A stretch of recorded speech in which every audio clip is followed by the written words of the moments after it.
Police officers of Reddit, was there a time you wanted to let someone off the hook but couldn't? And if so, what happened? This guy was brought into the station by the German police in handcuffs. I was told to fill out the paperwork and advise the guy of his rights. He'd been busted for DUI. It was New Year's Eve and his neighborhood was having a party. He witnessed a female at the party being harassed and verbally abused by her husband. He tried to intervene, but the husband wouldn't back off. All the MPs were tied up. He tried calling a cab and no one was available, and everyone at the party was blitzed. So despite having had a few drinks, he took it upon himself to just drive the woman back to her home on the other side of the neighborhood. In that very short distance, he got pulled over by the police and arrested. Essentially, it was all just a good deed gone wrong. I had to read him his rights, but I also strongly hinted that he waive them and write a statement about the events. He ended up not getting into too much trouble military-wise, but still had the DUI on his record. I definitely felt bad for the guy. At the time, I was U.S. military police, stationed in Grafenwöhr, Germany. The soldier in question was living in an off-post housing area,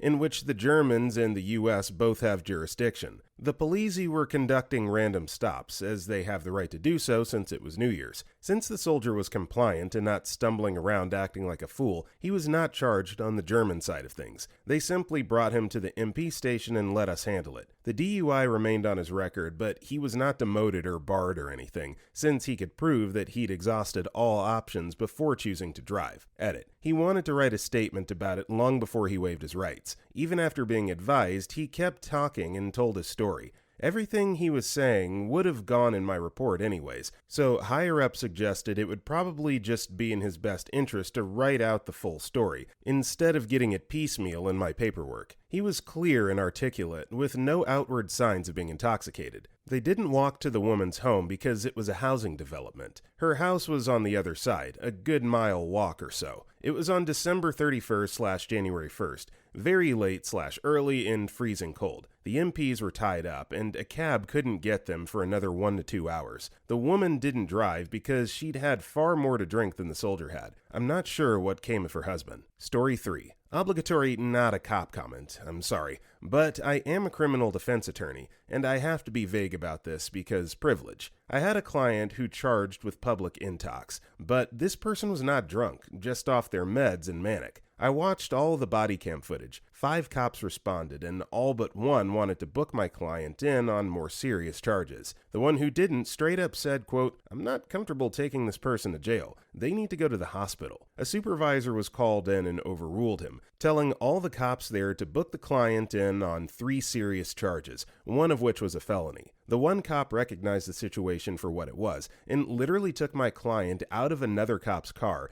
and booked them into jail like he was told, but booked them on public intox because he knew it was the most minor offense he possibly could. And his report made it very clear what he thought about the whole thing, which made my end in dealing with the DA way easier. I respect the hell out of him. Story 4. Plenty of times, but one in particular stands out. Me and my partner respond to a call of a domestic incident. Female caller states her husband threw her into the dresser and broke the bathroom door. So we get there, and as we're walking up to the driveway, this woman comes screaming out, wearing only shorts, no shirt, and no bra. Anyway, we prepare for the worst, figuring he was going to follow her, coming after her. Well, we keep her outside for a minute, and when it's clear he wasn't coming out, we go inside with her. By this time, another car arrives with 2 more cops. So we go inside and she sits on the couch and covers herself with a blanket. We notice she has a nice bump on her head and elbow. She says her husband just got home after completing 2 tours in Iraq. Just got home 2 hours ago. She picked him up from the airport. He gets home, and the first thing he does is take a shower. She says, "I have no idea what happened. He got out of the shower, grabbed me, and threw me at the dresser where I hit my head and elbow. Then I came downstairs and called you guys." So we go upstairs and find the guy sitting on the bed, with his head in his hands, crying. He looks up at us and says, "I'm so effing sorry. I didn't mean to do it." Without being prompted, he tells his story. "She picked me up from the airport and drove home. I come inside and jump in the shower. When I get out, I knock over the garbage can in the bathroom and it falls over. He went to pick it up and saw inside it was filled to the brim with used condoms, like a box worth. And he was right. The garbage can was filled with condoms that obviously weren't his. He said he came out and confronted her about, to which she just shrugged her shoulders and said, "Oh well, you weren't here." So he grabbed her and pushed her away from him in frustration. She hit the dresser and fell to the floor, running out of the room. He gets frustrated and punches the bathroom door, putting a hole in it. Well, we had no choice. We had to arrest him. Charged him with assault third. I'm not condoning what the guy did, but I understand it. He was off fighting in a war for 2 tours while his girlfriend was living in his house, driving his car, having sex with other men in his bed. The real kicker? When someone gets arrested, there's automatically an order of protection granted, in NYSDV cases anyway. The order stated he had to vacate his home. He had no friends, no family, and had to live in a shelter for a number of weeks. Bumped into the guy a year or so later. No job, no money, alcohol and drug problems, all stemming from this one incident with his girlfriend. I have more if you guys want to hear them. I have a few heartwarming stories as well. Let me know. Edit. Wow, okay, so I wrote this, then went to work. I'll try and get back to you guys. I'll also leave a funny story to try to balance this out, and thanks for the gold. Edit 2. Okay, so people have been asking how they can help this man. Unfortunately, this happened over 12 years ago in the Bronx. I hope he did get his life together eventually. Edit 3. Okay, so it seems I need to explain a few things regarding discretion and why I couldn't simply sweep this under the rug. In NYS, if 2 people live together and certain offenses occur, they fall under family offenses, and they are must-arrest situations. This means I have zero discretion. Police have to arrest in these situations. Even if the complaint, son, daughter, wife, girlfriend, baby mama, anything that falls under family member doesn't want the person arrested. In these cases, the state would become the complainant. This was done about 25 years ago to combat the problem of husbands beating the crap out of their wives and the wives not wanting to press charges and he kills her. The police used to have discretion in these cases, hence the "what does he have to kill her for you to arrest her?" Edit 4. The funny story I promised you guys. So we get a call of a rescue, a little boy with a training potty stuck on his head. So we go to the apartment and the mother tells us her son is sitting on the couch inside. We go inside and there's a 3-year-old sitting on the couch watching cartoons, drinking a Capri Sun with a training toilet bowel seat around his neck. It was stuck around his neck for over 3 hours at this point. His mother tells us that he put it over his head while fooling around, and now he can't get it off. It won't come past his ears. It seems there's an inward dip in the toilet seat that allowed him to slide over his head in one direction, but can't get it up past his ears in the other direction. So there we are, my partner and myself sitting on either side of this young man while he sits there sipping on his juice pouch. We try and raise it a little bit, and it gets caught on his ears, and he screams like we were stabbing him. At this point, the fire department shows up. So now there are about 6 people in this house, all looking at this little kid with tears streaming down his face. Poor guy. FD was hesitant to use any sort of tools because of how close the seat was to his head and neck, and the fact that he wasn't exactly sitting still. So we asked the mom if she has any butter or Crisco in the fridge that we can use to lubricate the seat and hopefully slide it up past his ears. Well, she says she doesn't have any butter, but she has something in her room that may help. She goes into her room and returns with half-full tube of Anal Easy. Yes, this poor mother handed me her sex lubricant in full view of 2 cops and 5 or so firemen, and she didn't seem to be embarrassed in the least bit. Anyway, we put on our gloves and began to slather Anal Easy all over the seat, in this kid's face, neck, and ears. A 3-year-old boy whose face is covered in his mom's lube jelly. Well, after some turning and careful lifting, the seat popped right off with only minimal scratches to his ears. We all cheered, returned the mother's tube of lube, and left the house. So the first story here obviously sucks. Hate it for the guy, and it's just a shame that, the woman gets to play the victim and suffer no repercussions in this instance. The second story, however, is absolutely hilarious. Thankfully, at 3 years old, the son's probably not going to remember being lubed up by his mom's stuff to get a toilet seat dislodged from his head. But that would definitely be an all-timer story to tell to future generations. That's so funny. Story 5. Just after high school, I had just showed up to a party in the woods. No sooner had I grabbed a beer than about 5 cop cars come flying in, lights blaring. Keep in mind, I haven't drank a thing, but my mind went, run. As I start running down this path, a cop starts following me in his car. Fat guy, wasn't very fast. I realize I'm not getting away and stop running. He comes up to me laughing and says, "Good choice, big boy," and cuffs me and sits me down back up at the fire. I proceeded to tell him everything and he laughs and gives me a breathalyzer. Once he knows I wasn't bullcrapping him, he just says, "Okay, have a good night."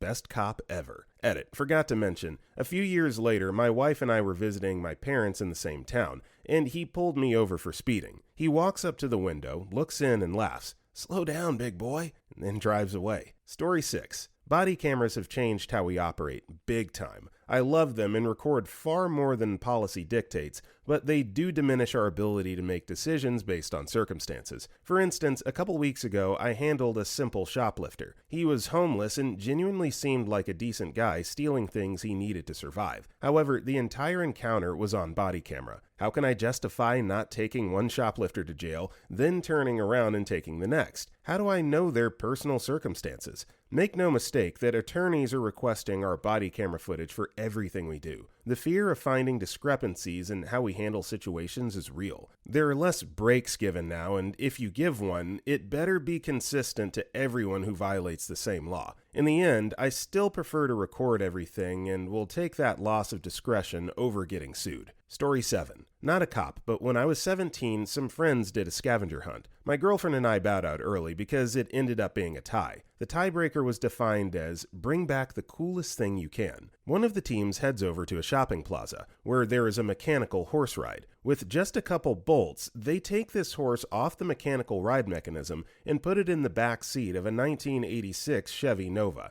They get 5 to 10 feet, when the cops that had been watching them the entire time light them up and have them pull over. One of the back windows didn't go down, so the head of this horse stuck out about a foot from the opposite window. My friend, she starts crying. Her girlfriend is crying. The random girl we never saw again because she was getting a ride home is now crying, and the one dude is freaking out. Cops are super serious. They make them all step out of the car, give them a bit of grief, and then make them put the horse back together again. They have to make sure it works, so one of them has to ride it. My friend, because she was the driver, now has to ride a mechanical horse, still crying. Cops ended up writing her up for a seatbelt ticket, and they went on with the night, probably laughing their ass off. Probably made their week. Story 8. I live in a small town in North Texas. While I was 8.5 months pregnant last spring, I was speeding on an open stretch of highway to get to the nearest gas station so I didn't piss my pants. Old 12 flipped on his lights and I considered my options. I pulled over, like right the F over. This little baby-faced officer approaches my window and says, "Morning, ma'am. Know why I pulled you over?" To which I said, "'Cause I'm hauling ass. I totally deserve this ticket and I will even say so in court if you, for the love of God, just follow me to the next exit so I can pee in a toilet and not in this seat." Seeing my obviously pregnant belly, he stammered, "Yes, ma'am, right away." And he did just that. Only in front of me, with his lights going. He even changed the light to green. He waited until I finished just to ask if he could help me with anything else. He said he wouldn't be giving me a ticket that day, as his wife had a 3-day-old baby at home, and he'd broken many a speed limits to get her to a toilet. I bawled, then sent him an edible arrangement and a thank you card for going above and beyond his call of duty. So this is just like a life hack in general. Anytime you're dealing with a very, very pregnant woman, just do what they need in the moment. It's not worth writing a ticket. Take care of the lady. Make sure that she's okay. So good on you, cop. Hope you enjoyed that edible arrangement. Story 9. I'm not a police officer, but I was an urban park ranger in NYC for 5 years. Most of our job was environmental education, but we did some law enforcement, mostly at the end of the fiscal year when the parks department would hand out overtime to run out the budget. So anyways, we were kicking kids out of the park at night. They were getting drunk and acting crappy, so we were trying to end the problems before they got bigger. So there was this doofy kid that we saw hide something in a planting.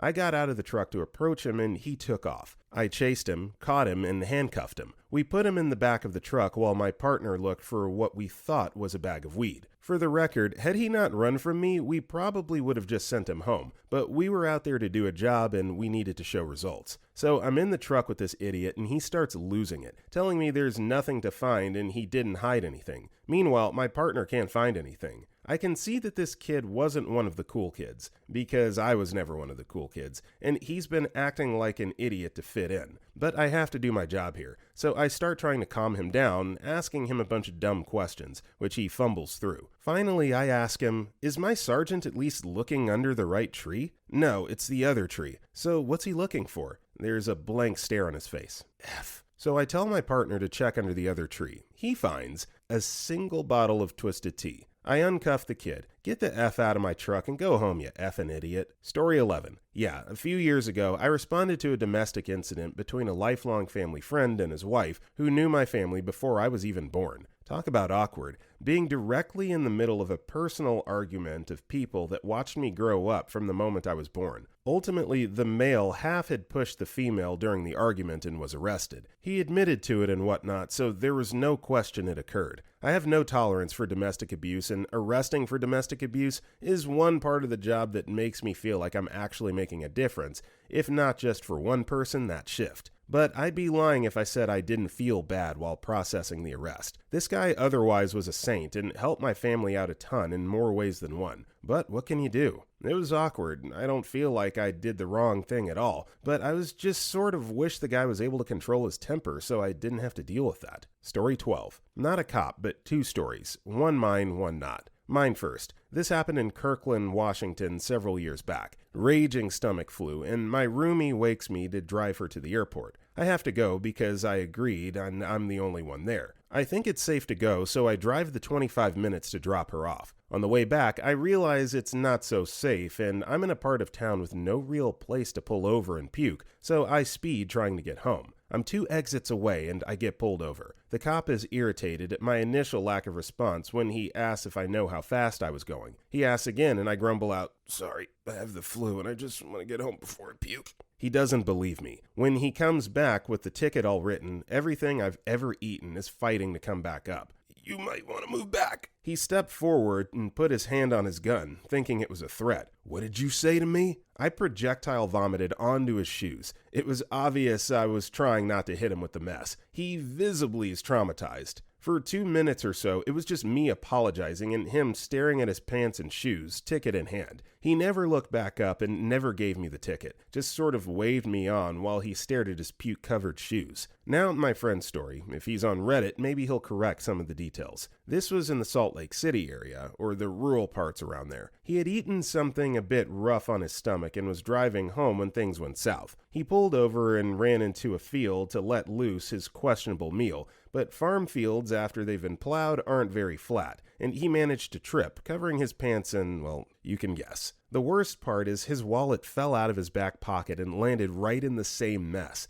So he cleans things off as much as he can and puts his wallet and pants in a plastic bag in the trunk of his car for the rest of the drive home. He never said why he was pulled over, but I assure he was also speeding, wanting to clean up a bit. The cop asks to see his license, as they do, and he tells him, "I can't give it to you, sir." "Why is that?" "Because I shat on it, sir." I'm not sure what happened after this, as I only heard the story once, and I was laughing so hard I didn't catch much more. I assume the cop was laughing too, or maybe the cop had him get out in his tighty whities and show the bag of crap in the trunk. Whatever the case, it's still one of the funniest stories I've ever heard. Edit. Update, as promised. Already posted the initial update in another comment, but I'm including it as it was verified by another friend who was, let's say, closer to the action. Here it is, folks. Keep in mind, this is a very shortened and sanitized version of the story from a mutual friend. Quick rundown is he was feeling really sick and really needed to go to the bathroom, couldn't wait to even make it to the house to use the toilet, so he pulled over to the side of the road and ran up into the bushes,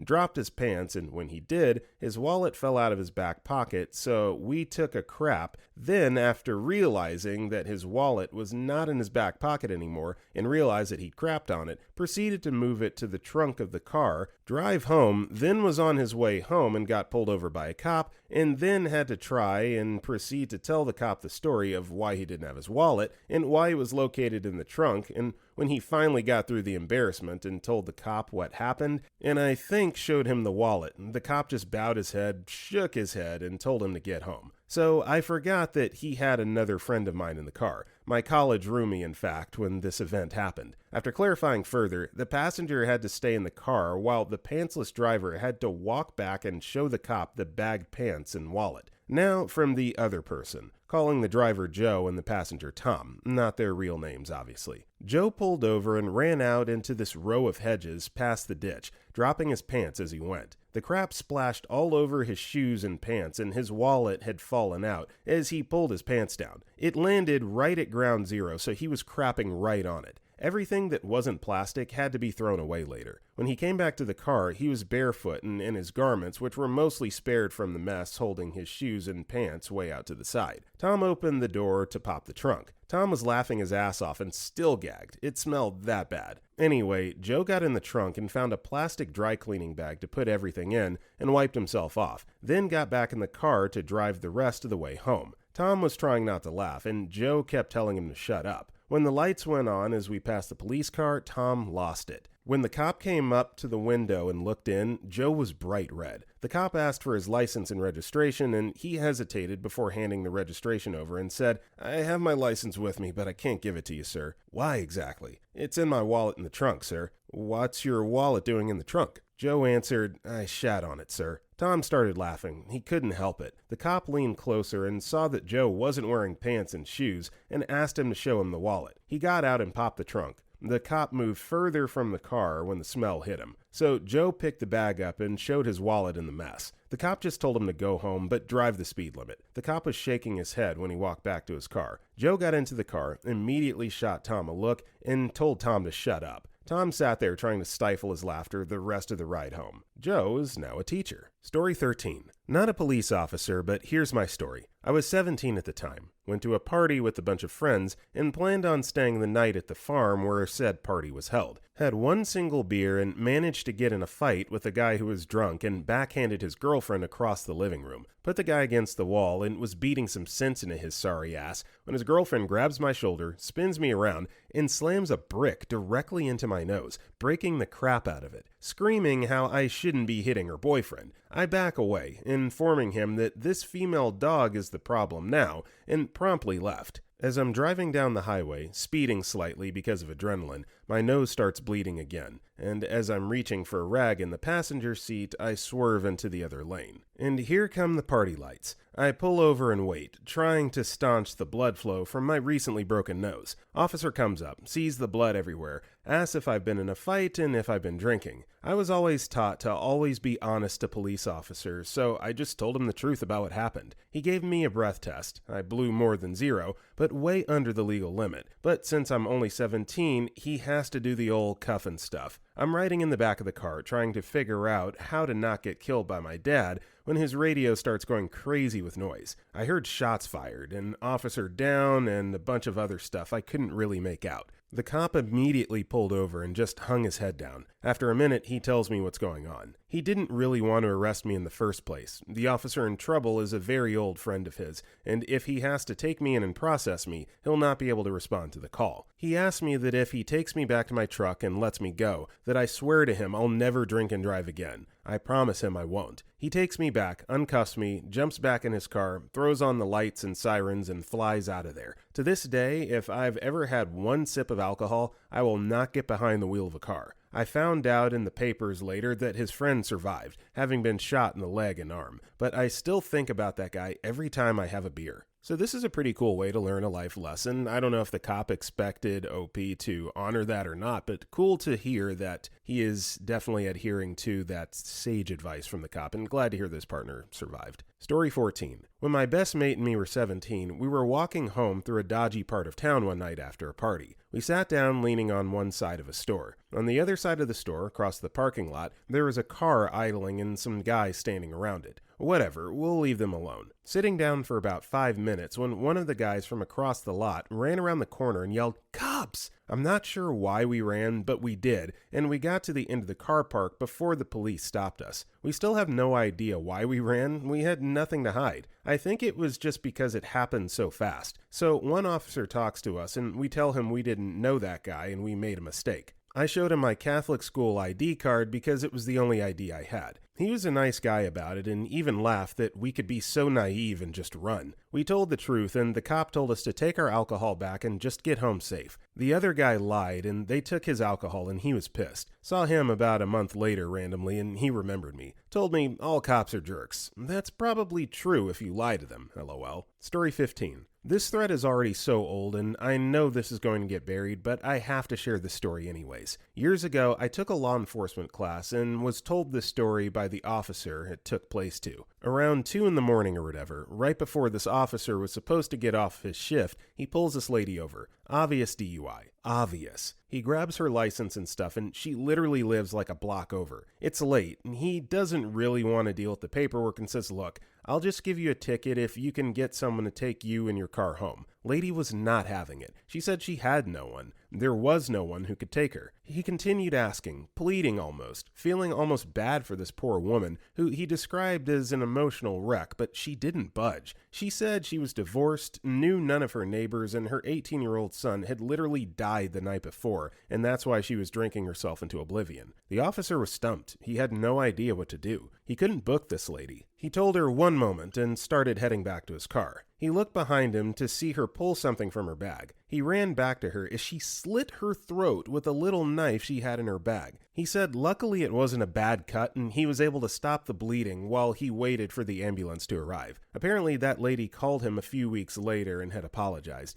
and said she could never repay him for saving her life that night. Story 16. Obligatory not a cop here. My husband got pulled over on his way home from work for an expired registration. He was an armored car guard, so he was wearing body armor and his gun belt. He was really afraid they were going to shoot him, but he was careful and the deputies were cool with him. They ran his license and he had a warrant. We'd had a problem with identity theft 5 years previously, and the warrant was a paperwork error, but it was too late to call and get it straightened out, so my husband got arrested, although he was the victim of the crime. The officer called to tell me that my husband was being arrested, and started out by saying, "This is Officer so-and-so, and I'm calling because I've got your husband here." You can guess what I thought. I'd been expecting a call like that since my husband started that job. I thought he was calling because my husband was dead. He said no, just arrested, and then kept apologizing over and over, saying he wished he had never stopped my husband. Once he ran the license, he had no choice. He didn't mean to scare me, and so on. They didn't tow the car,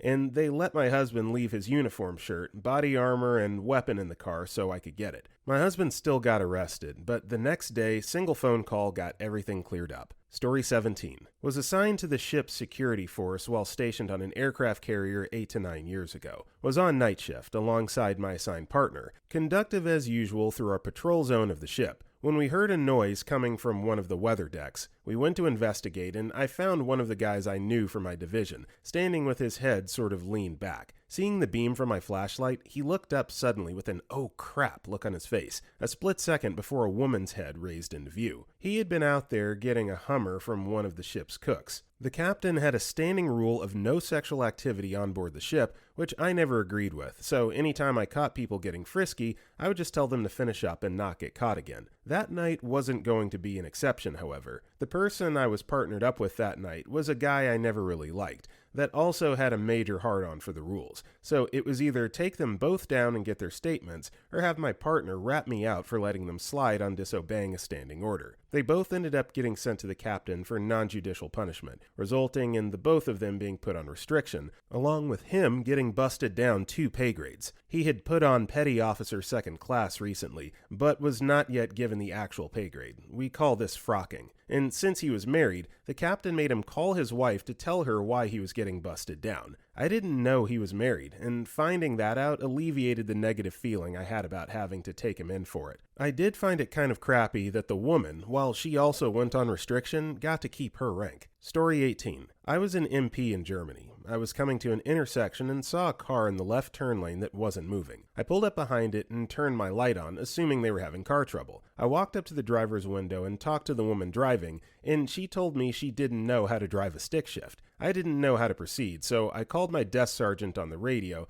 and he told me to get her license because she might have restrictions on it. I walked back to the vehicle and asked for her overseas military license, and she said she didn't have one. I then asked if I could just get her stateside license, and she told me she didn't have one of those either. Again, I backed away from the car and asked the DS for guidance. He told me I had to arrest her. The woman in the vehicle had an infant in the back seat. I was in a marked vehicle, which is not allowed to transport minors. I had to confiscate the woman's ID and inform her that she had to walk to the MP station with her child and that she was a detainee at that time. I moved her vehicle out of the intersection into a safe area and then returned to my vehicle. Her husband was in a school and she just wanted to get groceries. She couldn't get a hold of him and didn't know anyone from his unit to get a ride. I'm sure she probably won't read this, but in the off chance you do, I'm sorry. Thinking back now, I wish I could have taken you to get groceries myself and taken whatever punishment came my way. Definitely not one of my proudest days as an MP. Story 19. I'm not an officer, however, I did get pulled over for the second time in my life about a month ago. Quick backstory. The first time I was pulled over, I was 19, and my car registration was expired. I'd only started driving the year before, and it completely forgot to renew. Just a dumb mistake. So I get pulled over, and there's two lovely officers, one male, one female, that take turns talking to me. I'm polite, and so are they. It turns out that my headlights have an auto-on feature for the nighttime, but my backlights do not. So I had no tail lights on when driving, only brake lights when I hit the brakes. My headlights were on, so I didn't know. In any case, they tell me what's going on. The problem, though, was when they ran my plate, they have to for any stop, and realize my damn registration is expired by over a year. I explained that my car is registered in my spouse's name, not mine. Both our cars are. This car was just overlooked since we both forgot it was not on my name, so we only registered the one. That's a whole other story in itself. So now I spent a good 15 minutes listening to these two kind officers talk to whoever they had to call on their walkies to basically ask permission to write me a ticket instead of taking me to jail. It turns out that lapsing registration more than one time is an arrestable offense, even if the first time ever was over 10 years previous. They were so kind and brought up that I'd had no other tickets or traffic problems since, and even mentioned that they'd already started writing the ticket. They hadn't. I was so thankful they were being so kind, and in the end, they were able to give me a ticket only. I was really thankful they told me about my lights, too. I could have caused an accident. Story 20. I'm not a cop, but I've been on the receiving end of a couple of interesting police-involved stories. Since I'm sure this will get buried, I'll go ahead and volunteer a couple. One night, there was a whole bunch of us out at a desert kegger party. Large bonfire, tons of underage kids, the whole thing. All of a sudden, here comes the SUV cruisers and a ghetto bird. Everybody scrambles like cockroaches in the kitchen light. I stay behind with a couple of my friends since there's only one way out, unless you have a 4x4, which I did. Me and a couple of buddies are one of the last ones to leave the party. As we're getting in my truck with the ghetto bird spotlight on us, I hear over the loudspeaker, "Can you please put out the fire?" We get out of the truck and start scooping dirt onto the fire and put it out. We get back in my truck and go the back way out of the party through the desert that wasn't accessible to anybody without a four-wheel drive truck. The ghetto bird follows us for a couple minutes and then turns around and goes back to the other side where everybody else went. They could have easily radioed another unit to come around and pick us off, but they didn't. I respected the F out of that. Another time I had a friend of mine come visit me my senior year of high school from out of town. We were underage and there was not a lot available for us to do at night.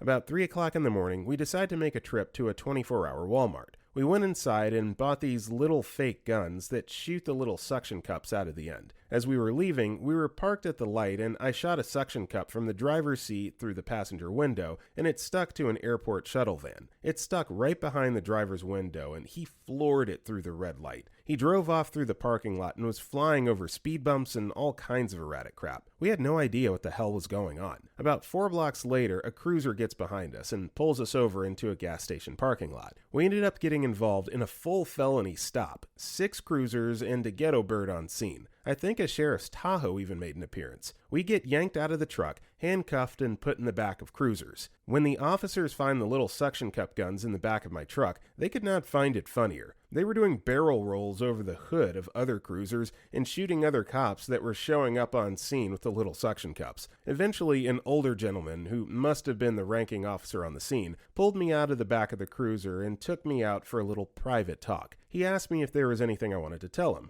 I told him I had a suspended license and I was very sorry. He told me to give my keys to my friend and get the hell out of here. We went home scot-free that night. I also respected the F out of that. I think I have a couple more, but I'm going to leave it here. I apologize if there are any formatting or grammar/punctuation problems here. I'm on mobile and talking to my phone. Story 21. Sorry for shoehorning this in here, but I'm a civilian with the reverse scenario. I had been issued a warning by local police for driving with expired registration. Less than a week later, I was caught by state patrol, and this guy could not hide his emotions after I showed him the warning and the grace period I was given to rectify the situation. He didn't say anything crazy. He just said that he couldn't believe I was given a warning, and had it been him that pulled me over first, he definitely would have given me a ticket. But he said it with a flabbergasted anger that really irked me. I was really poor at the time and was juggling my bills. I had been planning on renewing my registration after my next paycheck, and getting the warning by the local cop allowed me to do that. I very much regretted not getting that patrol officer's name because I wanted to send him a copy of my renewed registration and a letter stating that would not have been possible if he had pulled me over first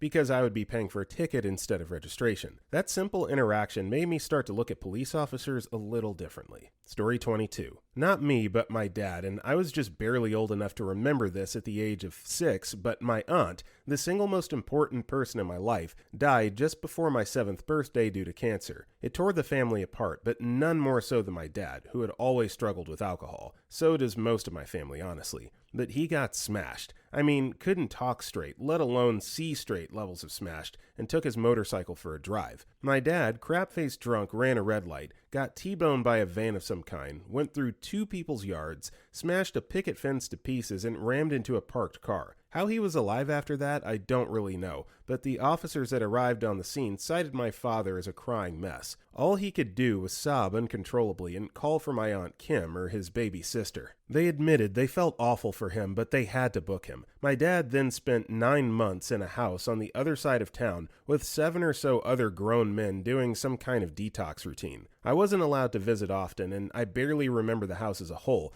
but I do remember that my Uncle Bill was worried about my dad committing self-unaliving at the house, so he got drunk and smashed his old Firebird to get put in the same house as my dad. Story 23. Not me personally, and not a cop, but my wife's old boss, who's now a high-level insurance/investment broker. He and his wife had a few drinks on a Friday night and ended up getting randomly picked in a roadblock. The officer asked him if he had been drinking, to which he replied that he had a few beers and that he was perfectly fine to drive, given his size versus BAC. Recently, the law in South Africa regarding drinking and driving changed to the extent that a single beer is considered too much. So he and the cop are talking, and this guy wants nothing more than to lock him up until Monday morning, which is the way they usually go about soliciting bribes. It's Africa for you. So he realizes the guy is looking for a bribe and tells him straight, "Look, I don't have any money to pay the spot fine." Seriously, the cops will actually take you to the nearest ATM to withdraw the fine. He continues, "But in my line of work, I can do you one better. I can make you money." The cop is now confused, but interested. So he adds, "Do you have any kids?" He does. "Have you considered their educational costs in a few years?" He hadn't. So he asks if he can get out and show him something in the trunk. They walk to the back of his BWM and he pops it open. So now the other cops are coming over, thinking there's a search/firearm, etc. involved. And he goes into full-on sales beast mode with an audience of 6 cops around him, telling them about investments, annuities, education plan investing, etc. At the end of the sales pitch, he's handing out business cards, brochures,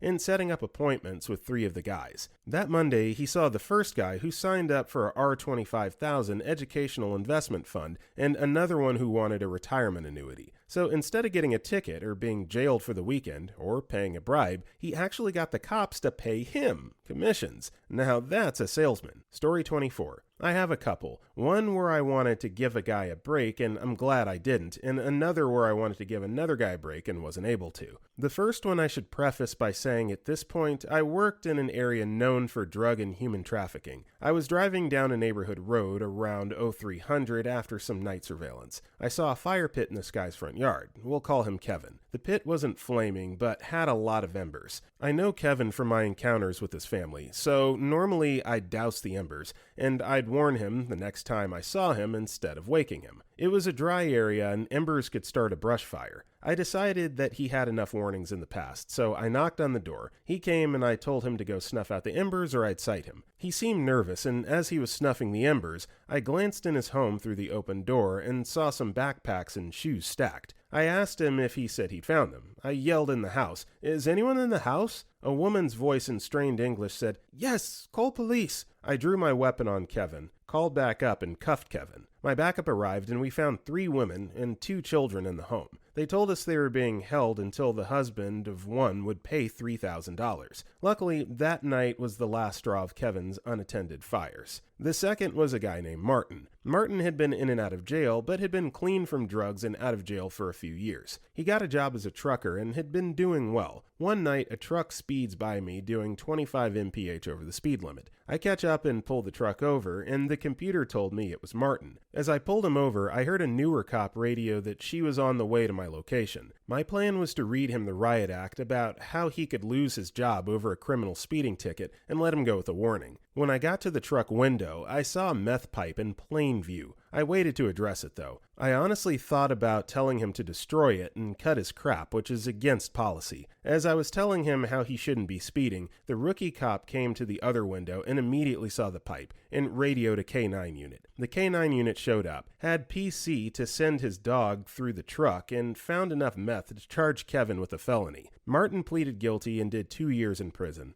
I felt bad after that one. Story 25. Christmas Eve. I'm working overtime for an 11 to 7 a.m. shift. I get a call for a domestic disturbance involving a husband and wife at around 4 a.m. Comes over as husband threatened to kill his wife and that she wants him arrested. I get there and she immediately storms out of the house. He said he was going to kill me and I'm scared for my life. She keeps adamantly stating that she's scared and wants him arrested. I already know where this is going to go. My parent goes to speak with the husband inside. While he's in there, I'm trying to calm her down and listen to the whole story. She tells me that they're going through a divorce and that they were arguing about financials and the kids. I believe they were 4 and 8, and he got angry and said what he said. I explained to her that what had happened, and if it did, was a violation, harassment too, and that if she did want to have him arrested, she would need to come to the precinct to make a statement and ultimately would be making the arrest, signing all the paperwork, because it was a violation that occurred not in our presence. She immediately says that's fine, which is weird because usually when we explain that, most people back off, but she wasn't. I could tell from the way she was speaking and her attitude that the story about the kill you part was probably a lie, and I even explained to her that if she goes on paper with a statement and it's later found out not to be true, she could be charged, but she wasn't having it. I then reconvene with my partner and get what he heard from the husband. Of course, the husband says that yeah, they were arguing, but he never said that he was going to kill her. We get back to the car and start talking about what we're going to do. We run both the names, and there has never been a 911 call at their residence. No prior arrest for either, and no orders of protections. Me and my partner deal with this every day for the last 6 years, and we're pretty good at recognizing bullcrap from the truth, and her story was total bullcrap. The husband even agreed to leave for the night and come back in the morning to open gifts with the kids. She wasn't having it and kept pressing the issue, and I explained to her again that she would have to come to the precinct with the kids to do all the paperwork because it's solely on her word alone. She said it was fine. Now, in my state, even with this low volition charge, because it's a domestic, the husband would have to spend the night in jail and go to court to see a judge the next day. While we're trying to figure this all out, she recalls 911 and asks for a sergeant because we're refusing to lock her husband up even though she wants him arrested. So now the sergeant comes down and interviews both parties and figures it out that she's totally bullcrapping, but our hands are tied because it's her word against his and she's the one technically arresting him. So we had to bring the guy in as she followed us to the precinct with her 2 kids as they waited in the precinct lobby for the paperwork to be finished while their dad is sitting in a cell awaiting court on Christmas Day when everyone involved knows it's total bullcrap. Story 26. I once was helping with courtroom security for a trial in which the defendant had been caught with some weed on him. The weed was split between a handful of small plastic bags. The packaging imitated intent to sell, but it was such a tiny amount of weed, I forget how much exactly, probably less than a 16th, that it was laughable. And yet there we were, with the jury selected and all those taxpayer dollars flying out the window for a trial about an amount of weed that I would have been happy to have smoked by myself right there. The kicker is that within 5 minutes of the trial starting, the judge had to declare a mistrial because someone had mentioned a previous incident the defendant had had, information that wasn't admissible in this case. So 1 month later, another jury selection, another trial, etc., etc. If it had been up to me, I would have just given them a "get out of here, kid," and maybe an exasperated sigh. I live in Colorado now, so things are a lot better. Edit. I'm also not a cop anymore. Story 28. I went to a hanging recently where a girl found the guy she'd been seeing for 2 days hanging by the neck. She was traumatized and confided in me that they both had done meth earlier in the day because she wanted the paramedics to know. The dude had a bunch of drug paraphernalia in his house as well. My boss decided to be thorough and went through this lady's bags and found a meth pipe. She was adamant it had been gifted to her and that she didn't want it because it had been his. I didn't want to charge her with having possession because I didn't think it was in the public interest for a $150 fine when this poor lady's just seen something that horrific. The boss wasn't having it and charged her, then made me do the paperwork. Wasn't thrilled. Also was on a shift once when my colleague got out of the car to speak to a driver he'd seen on the phone. Once he'd written the ticket, he asked me to give it to the driver while he wrote his notes. When I gave it to the driver, he said, "I understand why I've got this, but some compassion would have been nice." I asked what he meant by that, and he told me he was on the phone to the doctor who's in charge of his dad's palliative treatment, and he found out this morning that he had only a few days left. I had to play it off, but I let my colleague know when I got back in the car that I wasn't happy giving that one out, and next time he needs to tell me their excuse first up, because I'm not giving out any tickets that I wouldn't write myself. Story 29. I had an incident where I felt I should have been let go. Instead, I paid $5,000 to bail myself out of jail and lost my job. It was at a company event in downtown LA. I was dating a girl at the time, and we got a hotel together. Well, she was with her friends, and the 2 girl co-workers were taking shots with me in my room. My girlfriend came inside and freaked out, and a brawl started. 2 against 1. It was very bad. The girls leave, the cops come, and it's just me and this banged-up girl. We both told the police that she got attacked by girls. However, the cops told me by law they have to arrest me because if they leave and she ends up killed, they would be held responsible. So I'm in handcuffs in the back of a police car while everyone from work watched me get arrested. Worst day of my life. Got called into HR Monday and fired. Charges were dropped, of course, but I went to a hearing, and the hearing officer was the rudest lady I've ever met. She did not believe me for 1 second and told me that there's over a 90% chance that I will see her again. Story 30. The first time I ever got pulled over, I was driving back to college from Christmas break at home. While at home, I had been lucky enough to catch bronchitis and strep, and had my newly picked up meds in my passenger seat. It's important to note I'm also an asthmatic. I was taking a new shortcut I heard about in some back roads I wasn't familiar with, just following the car in front of me. In the opposite direction, a cop car went by and immediately hit the brakes. I had a gut feeling they were coming for me, and anxiously began looking for a speed limit sign while slowing down. The cop got behind me, so I pulled over. When instead of pulling up behind me, he pulled up next to me, motioned for me to follow him. He sped off, and he pulled over the car that was in front of me, too. I had never been pulled over and was not brave enough to not listen to him. After about what seemed like forever, but was probably only 20 minutes, of dealing with the other driver, he came over to me. I was looking for my stuff in the glove box frantically and finally found it. I proceeded to have an asthma attack and search for my inhaler as he walked away, from all the anxiety and from generally being really sick. When he walked back, he asked me, "Why shouldn't I give you a ticket?" I was too sick and panicked to come up with anything, so I merely responded, "You should." I guess he liked that because he didn't, and told me something about slowing down and left. I stayed there for a couple minutes collecting myself, and he waited to drive away until I did, making sure I was okay. He was polite and to the point, and I never forgot him. I never forgot the feeling of following a police officer as he pulled over someone else. I'm sure he felt good about that too. It was a win-win. Story 31. I'm hitting the tail end of this thread, but this story is one of my favorites. Again, not a cop. I was a reckless teenager trying to impress my then boyfriend. We'd been at the local mountain range, drinking, although most of it came back up for me, and I had to drive my mother's car home before she noticed it was still gone. Boyfriend was older, a bad boy. I was cute, i.e. socially awkward and insecure. My father has told me once about his crazy days in high school when he and his friends would speed through the roads without caution, calling these dangerous stretches of burnt rubber a testament to blind faith. This was my night. Billy and I hopped in the car and headed home. He had no idea what I was about to do. I remember giving him this totally manic look, and he freaked out.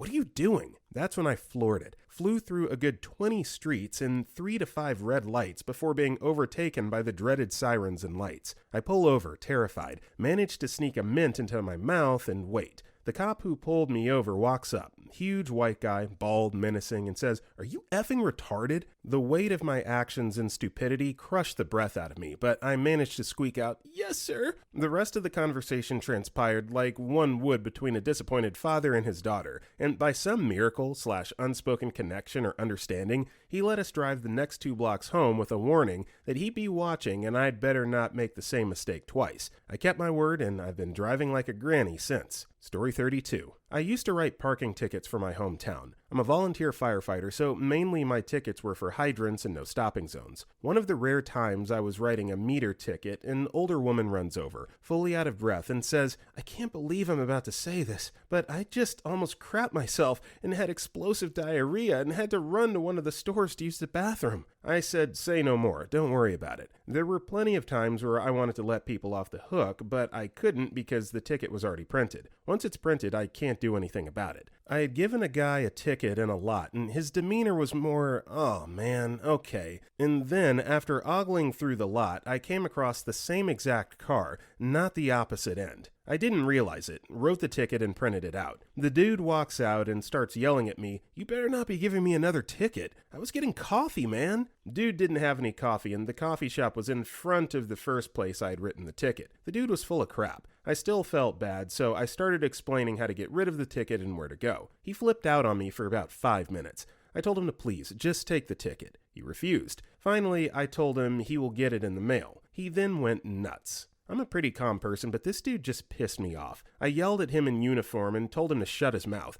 Called him out on his bull crap and told him that even after all the crap he was pulling, I was still trying to be nice and help him get rid of it, but now I could care less. Story 33. I'm not a cop, but not many people ask about pawnbroker experiences, unless it's, "What's the funniest thing anyone tried to pawn?" So this story is one of many times I didn't call the police because I felt bad for the person. This really worn out looking fellow came into our shop about 10 minutes after a pawn shop next door called us and told us not to take a gun from a customer heading to our shop. Really odd, actually, since we don't get along with the money laundering shop in the next lot and don't tend to tip each other off. At any rate, we would have never been able to give this guy a loan on the gun anyway. It was cheap and dirty and couldn't fire. Nothing we could ever resell. We told him no. He seemed nice enough and really desperate and sincere and distraught. After he left, I went to my car outside and found a huge, old, torn-up van backed into my car and dented the back of it. I looked around and no one was there. Then I see the same sad, homely man walking towards the car. It's over 100 degrees outside in the southeast, so it's hell to walk. He's carrying a gas can. So he hit me, wanted to run, but couldn't because he was out of gas, which is why he was so seriously desperate to get anything for the gun he tried to pawn. As he approaches, I introduce myself. He's bawling his eyes out, says he borrowed the car from an associate and he can't believe he backed into a car with it. The van is demolished. My car has a large dent,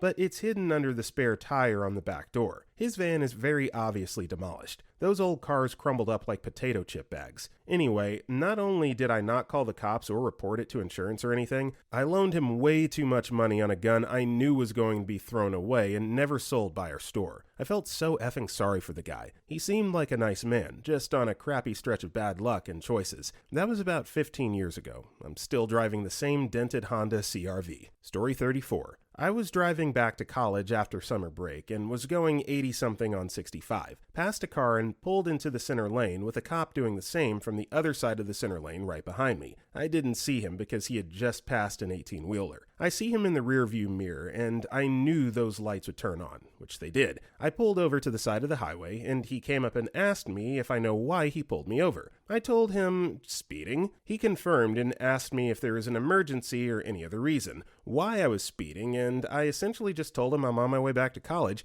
and I hadn't seen my girlfriend in 3 months and I was anxious to get laid. He just looked at me for a second, asked for a license and registration and stuff, and I just waited in the car for a while. Then he came back and told me to get out of the car. I was semi-panicking at this point, but he told me to follow him to his car and get in. I was confused and tried to open the back door. He told me to get into the passenger seat. I forgot why. We ended up just chatting for 30 minutes. He asked about my college, my girlfriend, then about the novelty of co-ed dorms and stuff. At some point, I asked him if I could go as I was still trying to get laid, and he just laughed and told me to go and handle my business. Nice guy.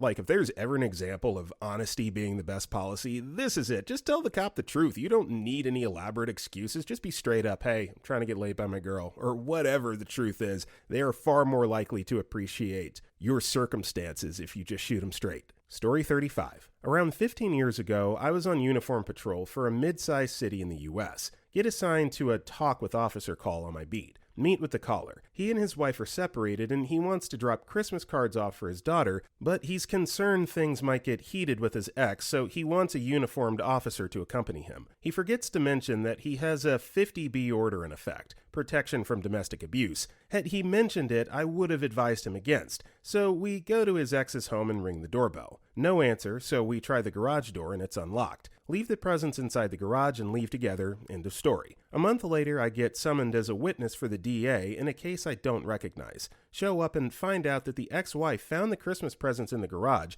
and called 911 to report a violation of the 50B order. Another officer from my department arrested the guy and he couldn't make bail, so he sat in jail for a month and lost his job. That was a real eye-opener that sometimes the system eats people because it's the system. What a shame. Justice was not served that day. If you're a young officer reading this, please recognize that you have incredible power over people's lives and try and be judicious in your application of that power. Story 36. I have a friend, we'll call him Joe, who was a police officer, and he tells the story of the most honest criminal he's ever met. It was the day of the Super Bowl, and Joe knew that it's one of the worst days of the year for drunk driving, so he's keeping his eyes out for that, more so than usual. It was nighttime and it was snowing pretty heavy when he eventually comes across a pickup swerving back and forth on the road. It's swerving bad enough to the point that the snowbanks on either side are the only thing keeping this guy on the road. He's bouncing between them like a game of automotive pinball. Joe eventually catches up to the truck and pulls him over. He comes to the driver's window and asks if he knows why he pulled him over. We'll call him Drunk Guy, DG for short. DG, I'm going to be totally honest with you, officer. I'm way too intoxicated to be texting and driving at the same time. Joe, well, I appreciate your honesty. Can I have your license and registration? DG, I'm going to be totally honest with you, officer. My license was suspended last year for DUIs. Now, Joe knows that driving under the influence when your license is already suspended for the same thing automatically gets you 10 days in jail. No way around it. So he's got no choice but to book this guy. He arrests him and takes him to the station. As DG's getting processed, Joe searches his belongings and finds some marijuana in his jacket, so he confronts DG. DG, I'm going to be totally honest with you, officer. I was at a Super Bowl party and it's cold, so my buddy lent me his jacket. Joe, you know, DG, you've been so darn honest with me this whole time, I'm not even going to charge you for this weed. Joe destroyed the weed, but DG had a slew of other charges and ended up going to jail anyway. And that's the story of the most honest criminal Joe's ever arrested. Story 37. Not a cop, but funny story. Back in my senior year of high school, I and many of my friends got out at lunch, but we had one friend who was stuck for another period. At the same time, I had my learner's permit where I couldn't drive without an adult, blah, blah, blah, blah, blah. Well, wouldn't you know that I often would drive to school illegally? At the same time, my friend who was stuck at school had a mother who was dating a local cop who I had met once. So the day goes by as usual, and I tease my friend about being stuck for another class as the rest of us drive off to get lunch and hang out. Things going well as we stop at a Mickey D's, in 5 cars through the drive-thru. As I'm pulling out, I notice a cop car pull out behind me. I get nervous and obey all the traffic laws and keep heading to my friend's house. I turn, the cop turns. I turn again, the cop turns and lights me up. F. I pull over down the street from my friend's house, and we're going to, and my friends in the other 2 cars slowly drive past me, giving me the F, dude, look. Cop comes up to my window and asks for license and registration, and I'm just like, I just have my permit. He starts telling me what I'm doing is illegal, and he can have my car towed, etc., etc. Then he just leans in and looks at me with sunglasses on and says, "Do you recognize me?" I'm like, no. He pulls his glasses off and it hits me. Effing Jason, the cop who's dating my friend's mom who I teased earlier.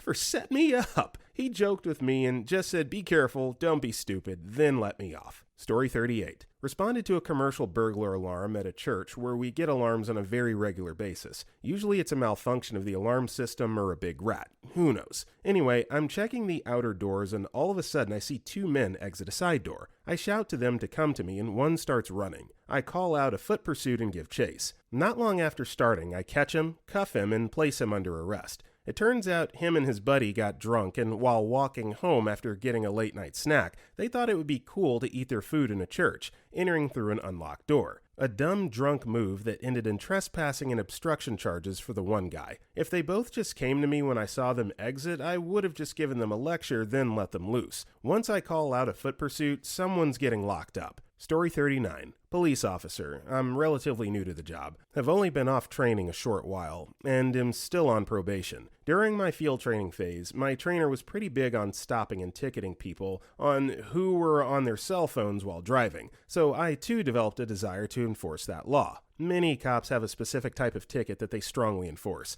Some speed, equipment violation, cell phones, etc. One day while watching for cell phones, I saw a lady go by me texting, with what looked like a kid in the back seat. I stopped her and discovered that the car was registered to someone else, but that she had her license suspended 6 times on different dates for failure to appear in court after getting a ticket. Department policy states that you will arraign a suspended operator who stopped for a moving violation. Investigation revealed that she had both of her children in the car, one 4 years old and the other 2 months. She told me she was taking them to the doctor for a checkup. I was so torn. Here's a mother who's trying to take her children to the doctor, and I have to arrest her, tow the vehicle, and find someone to give the children to. I sat in my car for a solid 5 minutes trying to find any way to pretend I'd never seen her and let her drive off. I slowly came to the realization that this woman has probably driven many times with her face buried in her phone and her children in the back seat, which is also probably why she's been suspended 6 previous times. I was not the one driving down the road on the phone. I knew what policy said, and if I let her drive down the road and she got into an accident, I would be on tape having stopped a suspended driver and done nothing about it. I wasn't going to lose my job over her bad decisions. I had her call her mother and pick the kids up. She arrived and read me the riot act.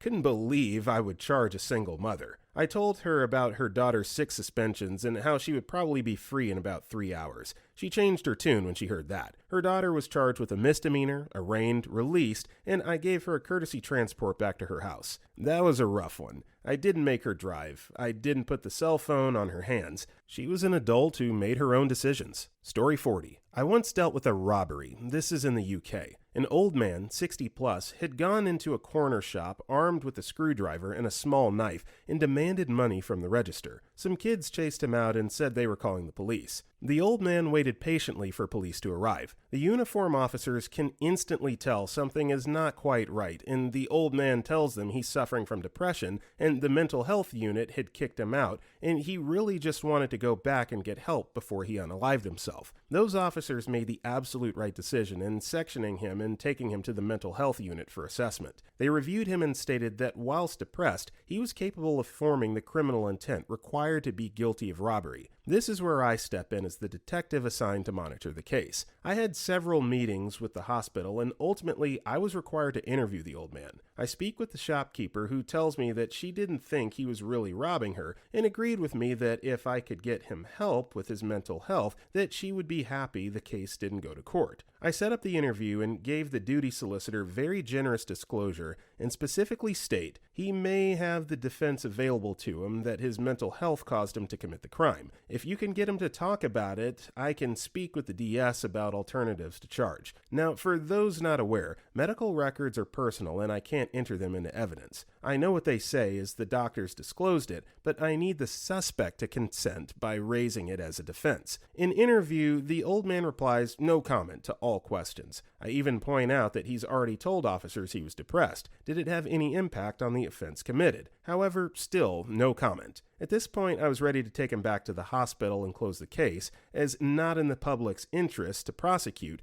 due to his mental health. However, because he didn't raise it, I'm not allowed to base my decision-making on it. I contact the Crown Prosecution Service and tell them about the evidence I have. CCTV, weapons found on search, victim and witnesses. Doctors stated he had capacity and no defense raised in interview, and of course they authorized charge. Now I have a depressed man saying that he'll unalive himself, and I just charged him, so of course I have to keep him in custody for his own protection. He goes to a self-unaliving watch medical ward of a prison to await trial. In prison, he ended up succeeding his mission. This is one of the worst feelings in the world. I didn't want to charge him. I arranged a situation where I wouldn't have to charge him, but still, it feels like blood on my hands. Personally, I try to mitigate those feelings by blaming the solicitor, whom I assume, but will never know, advised him to go no comment, the prison staff, and also the hospital that released him when he clearly needed help. Story 41. Obligatory not a police officer. This happened back in high school when my buddy from school threw a party one night. House full of underage drinking. I had brought my 2 childhood friends with me and we were all having a kick-ass time. I'm not sure when this all took place, but at some point I passed out in the basement, and while I slept, the host of the party went on a joyride. I think he was going to get some cigarettes or something. Anyways, he drunkenly crashed his car and ran home from the scene. A few hours later, now the wee hours of the morning,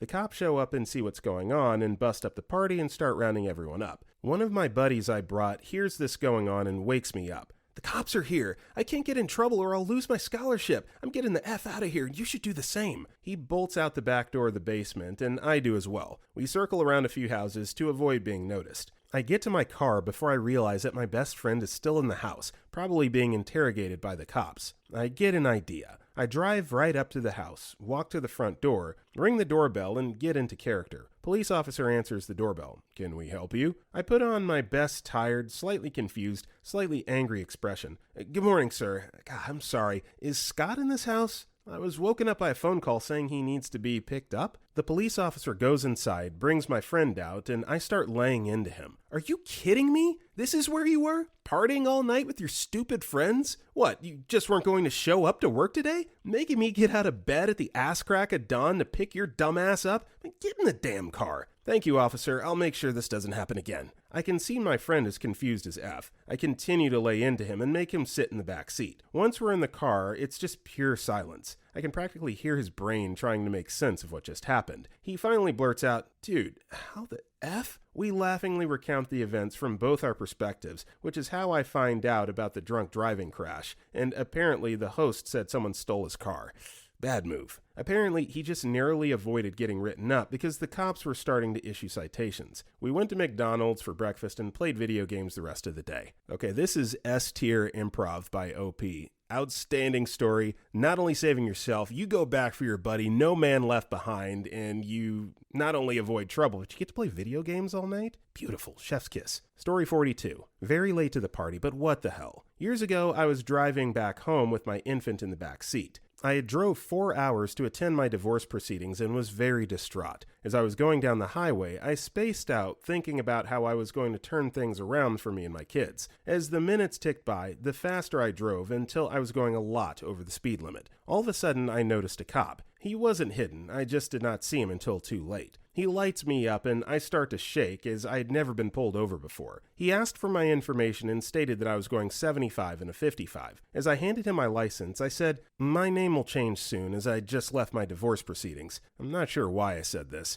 I guess I was just blurting out stuff due to anxiety. He went back to check my information, and when he returned, he said, "You've had a hard enough day. Slow down and be safe." I cried. Here was one of the single most depressing and hard days of my life, and this act of kindness gave me hope. He could have given me a very bad ticket due to the speed I was going. However, he chose compassion. Thank you, Mr. Police Officer. You rock. On another note, I found out my ex was pulled over for speeding on the same day, different officer and location. He, however, received a ticket. I believe it was karma for the way he treated us. Story 43. German police. 2 years ago, me and my partner pulled over a car from the Netherlands on the highway. The driver said he's going skiing in Austria, and we didn't believe him and found about 30 kilograms of cannabis. He was a friendly guy, mid-40s, and told everything about his boss in Amsterdam, and how they smuggle and so on. He had some debts to a bad guy, and he forced him to smuggle the drugs to Germany to pay off his debts. He told us really everything and cooperated. As soon as the bad guy noticed he must have been caught, he took the driver's girlfriend as a hostage for over a day. After that, he let her free, but his bully stalked her for months, essaying her and so on. I felt sorry for the guy. He had nothing to do with drugs before. I also felt guilty for the girlfriend, but can't change anything. Edit. It's not that hard to destroy the life of a bad guy and get him to prison,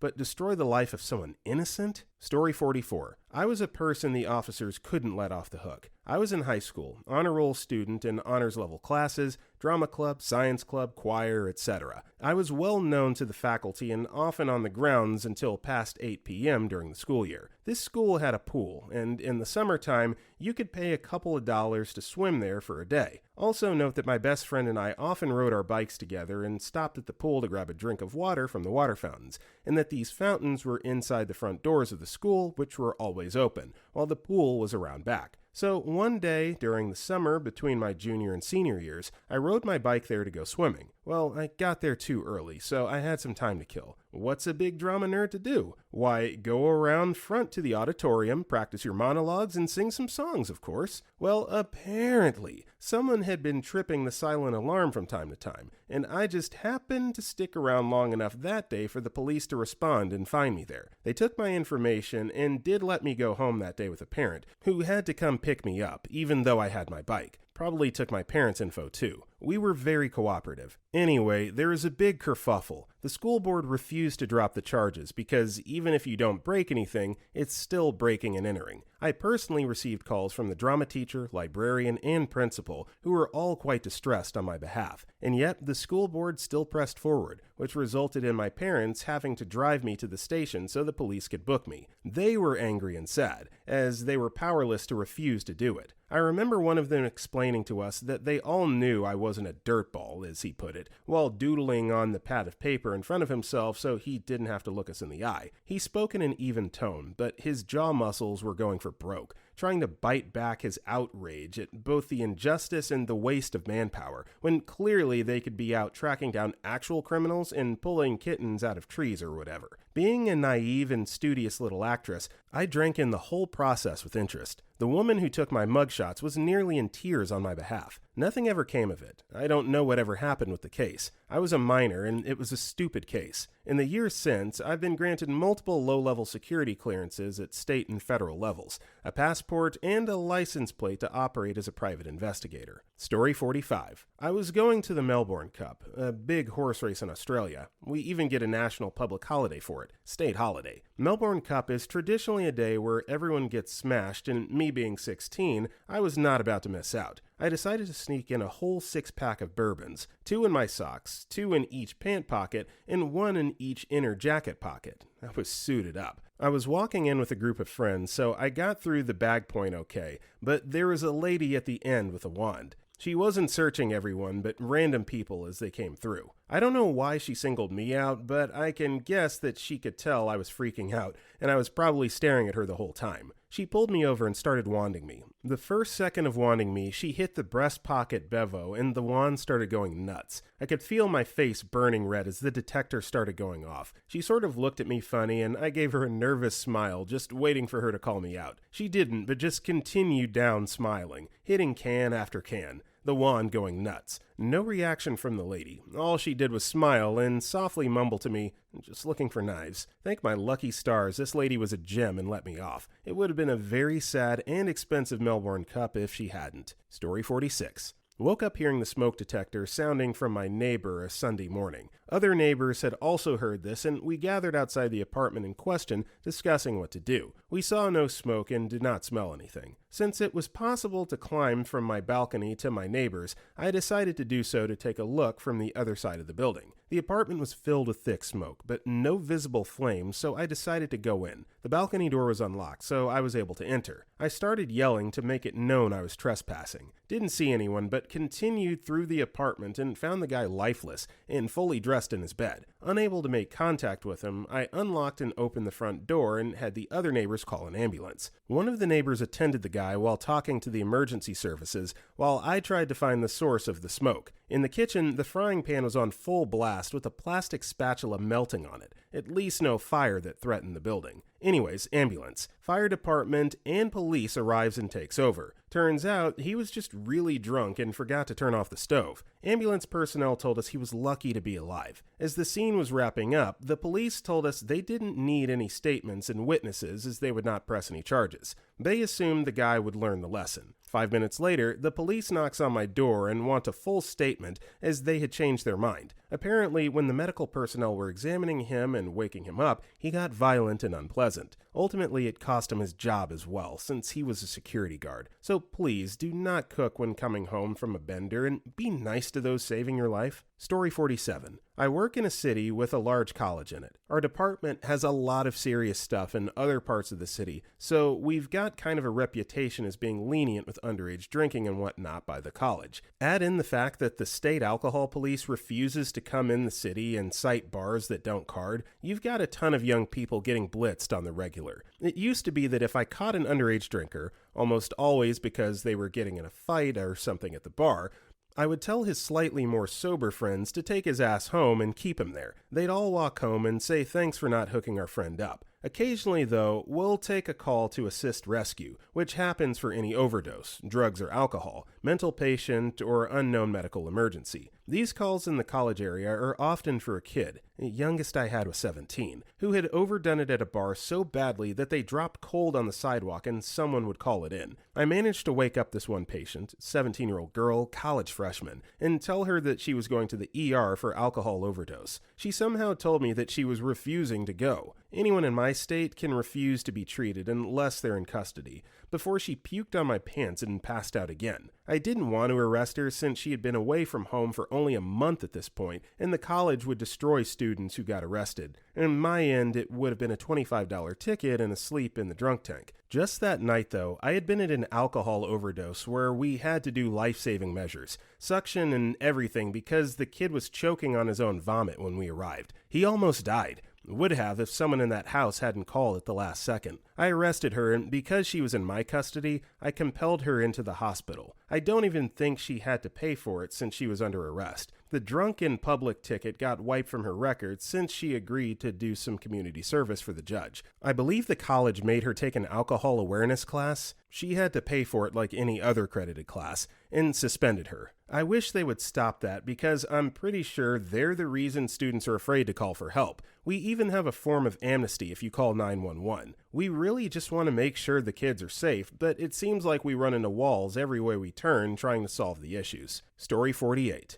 I was the victim of this one. I grew up in a small country town in Australia. I was at a party that was out of town. I was not drinking, but had not arranged to be anyone's designated driver. In NSW at the time, the law for a red P-plate driver, which I was, stated that I could only have one passenger under the age of 25 in their car after 11 o'clock p.m. At around 1 o'clock a.m., 3 of my friends, who were drinking, had been trying to convince me to drive them home for around an hour. Despite my protests and my repeating of the law, they just kept saying that I wouldn't get caught and that it's better for me to drive than them, seeing as they were drunk. Eventually, I succumbed to pressure, and all 3 of them hopped in the back along with my brother, who was 25 at the time. I dropped one passenger off a little ways away, and one passenger lived near me, so he was going to be last. All was going peachy. We'd been driving for 20 minutes, and as I turned down the alley to the back of my friend's house, where I was dropping him off, a car followed me into the alleyway. It was at this moment I knew I effed up. They flashed their lights for about 1 second, just as a formality, so I pulled over and wound down my window. The officer walked up to my window and asked for my license and the license of everyone in the car and asked why I had too many passengers. I explained that they were all drunk and that I was just trying to make sure everybody got home safe, and he said that he understood and that it was technically the right thing to do, but that the law was the law, and if he let me off, then that would set a bad precedent and I would be motivated to do it again, which is completely true, lol. Got hit with a $400 fine and an apology and drove on home. Story 49. I'm not a police officer, but I have an interesting story about being pulled over once. I live in California. Relevant later. I was on my way to college, stopped to pick up a burger and gas. I have vitiligo, so I have to cover up and wear sunscreen, and plus, I tried to hide my blemished skin as much as possible at first. Now I just don't care. So I was wearing a nice black bandana on my forehead, long curly black hair, and a thin growth of facial hair. Native American, took me years to be able to grow a decent mustache, and sunglasses, driving my '89 Acura Legend. I'm at a stoplight and waiting to turn left, and a cop pulls in, taking a right past me. He looks at my car, sees a roughly Hispanic-looking guy with a bandana and shades on, staring at him as he drives by, and pulled the fastest U I've ever seen. Pulls me immediately over. I oblige promptly. The guy is suspicious as F about me, asking me pointed and direct questions about who I am, what I'm doing, where I'm going, do I have drugs or weapons in the car, license and registration, no please when he asked. The guy thinks I'm a criminal, obviously, and possibly a Mexican gangbanger. It dawns on him slowly that I'm really just a student going to school, and that he's just racially profiled me and pulled me over with no probable cause. I see him looking at my car for a crack in the windshield, missing parts, anything. I'm golden, and he knows it. I'm in the middle of asking him if I can do anything else to help, and he suddenly says, "Oh, terribly sorry, clean_room. I typed in your plates wrong before I pulled you over. Sorry. Yeah, have a good day," and left before I could say anything else. I was pissed, but let him off. I hope he learned his lesson. What he did was illegal in a couple ways, and my feelings were hurt. Happened a couple times since, in the same area. Once I was walking around at noon on a sunny day catching Pokemon, and a cop cut me off with his SUV and grilled me for 5 minutes, for no reason other than this possibly Hispanic guy on his phone was walking around a white neighborhood. I know they're doing their job, but I'm not a suspicious guy at all. I'm approachable and polite. It hurts to keep on being approached like I'm a criminal or something. If I was a white, short-haired guy, I doubt I'd ever be bothered, and that bothers me. Story 50. Not a LEO, but I am an Army officer who in the past worked together with the German Federal Police. One of their officers, who's now one of my best friends, works at the Federal Investigation Special Unit in plain clothes, MEK. Edit. They do not solely wear plain clothes, but since they're observation and arrest special forces, they very often do. Let's just call him Hans, so you guys can have a name while I can't release his real name, not even the first name. So the MEK, namely Hans, call my unit to request official aid. A legal concept that allows authorities in Germany to support each other with material means or services. They needed a camouflaged heavy transport truck for an operation that was not to be disclosed at this time. Being fairly excited by all that, my office moves all levers to make that happen and give Hans his truck. They have 2 weeks to return them. After we hear nothing for almost the entire 2 weeks, we finally get a call that Hans will return the vehicle on time and everything has turned out fine. Hans thanks our office with a lot of beer, and we go to have some drinks. Hans and I become friends. 1 year later, after the court process in their case is over and he's allowed to disclose some information, he tells me their operation almost got completely jeopardized because they had to make an unplanned arrest. They were using the camouflage truck and some camo tarps to hide their equipment in a piece of forest, shadowing an organized crime suspect. They're obviously not in the vehicle itself, except an operator on the comms in the container of the truck, but shadowing their target from somewhere near, when they hear faint shouting from direction of their truck. Well, apparently their truck is standing right on the path of local wildlife, and an old man from the area threw a massive fit over the truck, damaging the flora around there and blocking the wildlife path. He kicked the car, cursed the army because it was an army truck, so the comms operator had to call one of them, Hans, back to the vehicle because he couldn't leave the equipment to deal with the old man who was angry to tears that he had parked the truck there. They managed to calm the man down, but since he not only screamed a little, but also had damaged federal equipment, kicking off some parts of their equipment, and could not be trusted to not blow the whole operation by disclosing the truck's location, they had to call back up and arrest him for a few hours. As far as I know, they did not press any charges after that, though, and filed the damages like they happened by accident. Story 51. I pulled a guy over for speeding one night. Turns out his license was suspended. Normally on this kind of charge, I would cut him a citation with a court date and let him go. But he was a habitual traffic offender, so this makes a misdemeanor charge into a felony. I cuff him, put him in the truck,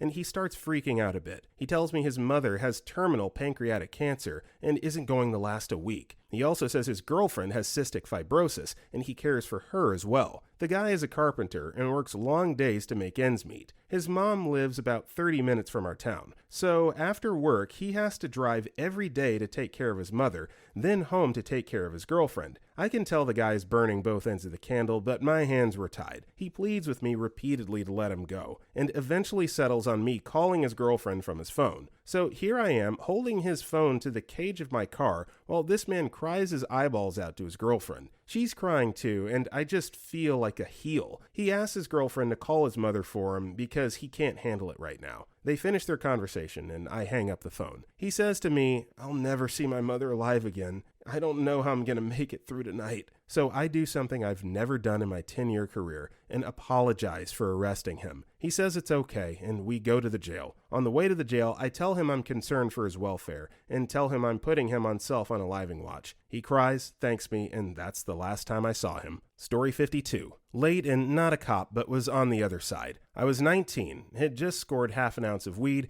and popped my head in a pub some mates hung out in to say hello on my way home. Mentioned I was dropping by W.H. Smith to get some fine liner pens before getting my train, and this girl I vaguely knew said she'd come with as she needed some stuff. Get in the shop. She's grabbing everything she can see, basically, then wants to go upstairs to the stationery section in the lift, not the stairs. All right, until she starts stuffing everything not only into her bag, but also mine. Open tote bag thing. I was so taken aback I didn't react in time before the doors opened, by which time it was a bit late. I got my pins. I'm working on autopilot now. Go back into lift where I try to get the crap out of my bag, but she's stuffing more stuff in, and TLDR, I fail, and then we're making our way to the exit as I figure it would be really dumb to go and pay for the pens I'd had every intention of actually buying. Out the door, 5 steps. Ladies, will you come with me? Guard. F. It's at this point I remember the weed. I managed to scurry it between my thighs. God knows how. I put it in a plastic airtight tub and had a long circle skirt on, and the police get called. The manager comes in first. I burst into tears and try and explain what had happened. He decides not to press charges against me or even ban me. They got her on CCTV doing this many times, so it was pretty clear from the footage that day I had nothing to do with it. But let's not forget the weed. Cops arrive. I'm still sniveling. Complete wuss. They say she's staying put, but I can go after they search my bag. They ask if I have anything on me. I say no, praying that they won't do a pat-down. They do. The cop gets to my waist, looks me dead in the eye, and repeats the question. I'm a pathetic liar. I then burst into more tears, pull the jar from under my skirt, put it on the table, and sob, "I'm sorry. I needed to sleep." 5 long seconds of silence later, and they say they'll give me a fine. Okay, I can deal with that. I asked them to send it to Amsterdam. I have no idea what the F I was thinking. I tried to pay that fine several times, but ultimately the cops never actually put it through, so, well, I guess I lucked out. Bonus. The manager walked me to the door and told me if I ever needed to talk about anything, to come to the shop and ask for him, and he'd make some time for me. Story 53. Obligatory not a policeman, but I used to work as a street performer. I was dressed as Jack Sparrow, while the rest of my crew were robots, vampires, and one was a medieval knight in full, super realistic plate armor. He was also a reenactor in his spare time. A couple of drunk skinheads start bothering him. He was supposed to stand still until a coin was dropped into his bag, then perform a courtly salute. They shoved him, spat on him, and one threw beer in his visor. 2 seconds later, it turned into a brawl between 2 drunk Fs and a buff guy in plate armor, which went exactly as one would expect. The armor not even scratched, the 2 idiots battered raw. 3 cops arrive on horseback, no less, because the performance was in the Old Town Park where cops ride. They question the knight and the bystanders and are faced with a dilemma. The guy was clearly defending himself from assault, but also technically used excessive force and weapons, in the form of his steel gauntlets, boots, and headbutting with a great helm. In the end, all 3 were taken in for generic disturbance of peace, and to make matters funnier, they all got handcuffed and had to march in front of the horse, like in effing Middle Ages, to a nearby police station 3 blocks away. It all happened in Krakow, Poland, about 12 years ago. Story 54. My dad is a police officer. This is actually a time that he did let someone go. A man was drunk as F. They watched him stumble to his car, get in, and start it at 3 a.m. But before he even left the lot, they stopped him and had him repark his car. The man explained that his wife had recently left him. took his daughter, and he lost his job while fighting her. He said earlier that day his wife had not shown up for him to get his daughter and left for another state. Since the agreement was not in writing yet, it was not kidnapping, and he didn't know if he'd ever see his daughter again. My dad's friend took him to a local 24-hour Taco Bell and tried to sober him up. Bought him food and sat/talked with him because his shift was up. Later, the man said he had sobered up and would stay there a little longer until he felt better. The man was fairly sober by this point. My dad's friend left him around 8 a.m. At 8:20, this man decided to walk back to his car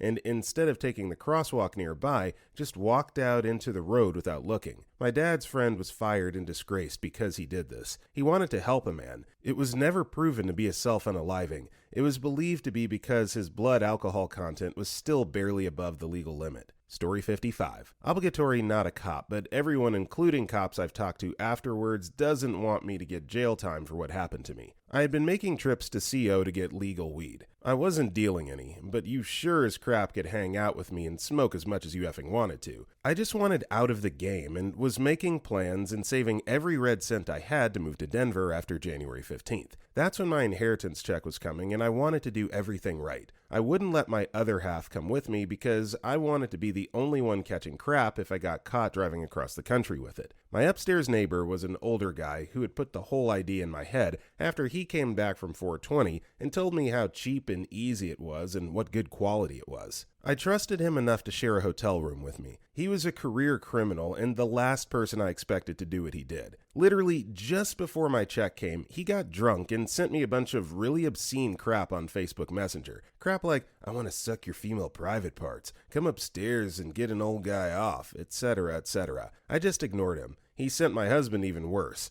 Unsolicited sex videos of his girlfriend and some chick he claimed was, quote, wanting to self-unalive young-ass female private parts. Then he tried to apologize over Messenger the next day, saying, I feel so bad because I did the same crap to 12 other women. He assaulted 12 women that night while drunk. Needless to say, he didn't want to be anywhere near this guy anymore, much less give him any more access to me alone in a car. Overnight with the skis. Instead of admitting he was wrong and sulking off to find someone else to go with him out to CO, he instead called the drug task force and claimed I was a big dealer with pounds of weed and stacks of cash. He even admitted to going out there with me, so he witnessed me buying pounds for sale back in my home state. The cops kept this from me until I had gotten a lawyer because I could not, for the life of me, figure out why cops had busted in, guns drawn, to wreck my house only to find a couple ounces of green and absolutely no money in the house except laundry quarters. I had about $300 in my bank account too. My grandma's check had not yet arrived and wouldn't for another 10 days even. I couldn't figure it out.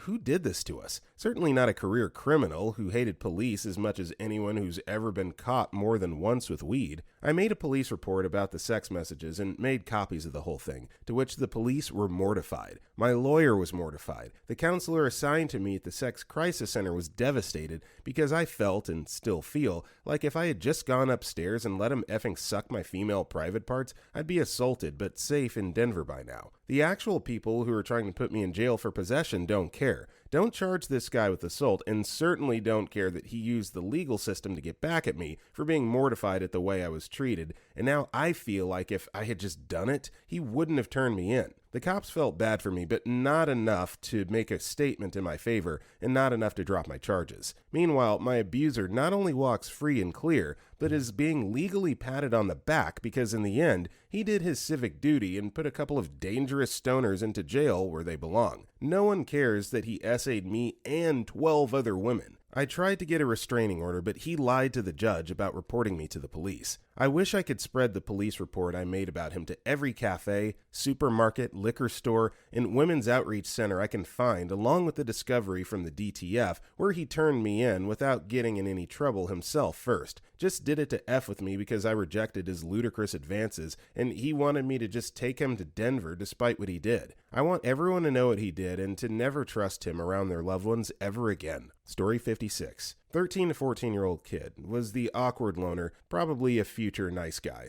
TM. Girl in or near his grade had him wrapped around her finger. She and her boyfriend were afraid she might be pregnant. My guess is they had PIV sex for the first time, regardless of finishing inside her or not, if they even finished. So she convinced this kid to steal a pregnancy test from the PX. I'm an Army cop. The PX has a F ton of cameras, and loss prevention gets paid based on how many thieves they catch. He gets caught opening and pocketing and walking out with an ovulation test kit. Interviewing all three parties, it was so painfully obvious what had happened, but I couldn't prove anything beyond that the kid stole crap and that the girl and her boyfriend, although present, weren't accomplices. It was crappy. I don't know what happened to the kid. Minor shoplifting, probably not a lot, but it was so crappy seeing this kid so expertly taken advantage of by this manipulative female dog of a little girl who fully understood what she was doing, even if she perhaps didn't understand the potential consequences. Story 57. Not a cop, but I live in a small town, village,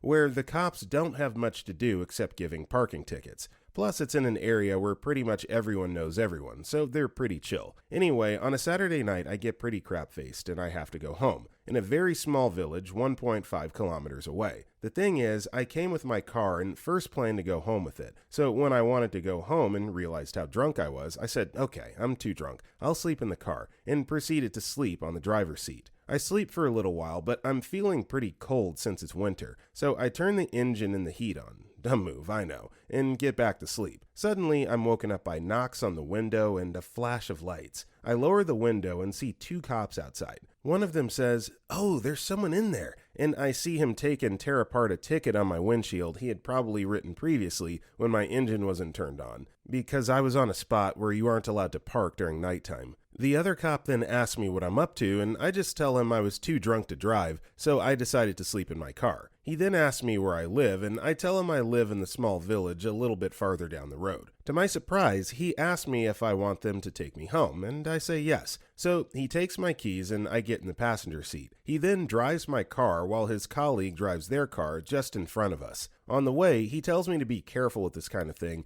because he could have actually taken my license away for being drunk behind the wheel with the engine on. He then parks my car in front of my house, hands me back my keys, and wishes me a good night. Then gets back in his car with his colleague. Really nice of them. Story 58. I live in a small town where I know most of the officers because of my kids being active in activities with their kids. First stop, I did not come to a complete stop and got a ticket. Week later, got pulled over again for speeding and he recognized me. Asked why I couldn't just follow the rules. I kinda broke down, not crying, just frustrated and emotional, and gave him a 5-minute synopsis of my life. Said sorry, small things are small things. I was like 5 houses away from mine, so he let me off with a warning and an order to take a nap. I saw him at a school event cops were at. I think he told my story to everyone. They all said hi and seemed to have sympathy they wouldn't have if he hadn't told my story around. They just flash their lights at me and or do a finger waggle at me with a stern look and allow me to keep going now. Small infractions like not making a complete stop at a stop sign, going too fast down the hill, everyone goes down too fast, yada yada. I'm sure anything deemed not minor would still get me a fat ticket and lecture. Story 59. I used to do guinea pig rescue. One time I was transporting a sick pig to a different state to see a vet with experience dealing with that pig's particular health issue. I was driving through the night, hurrying, trying to be at the vet clinic at 7 a.m.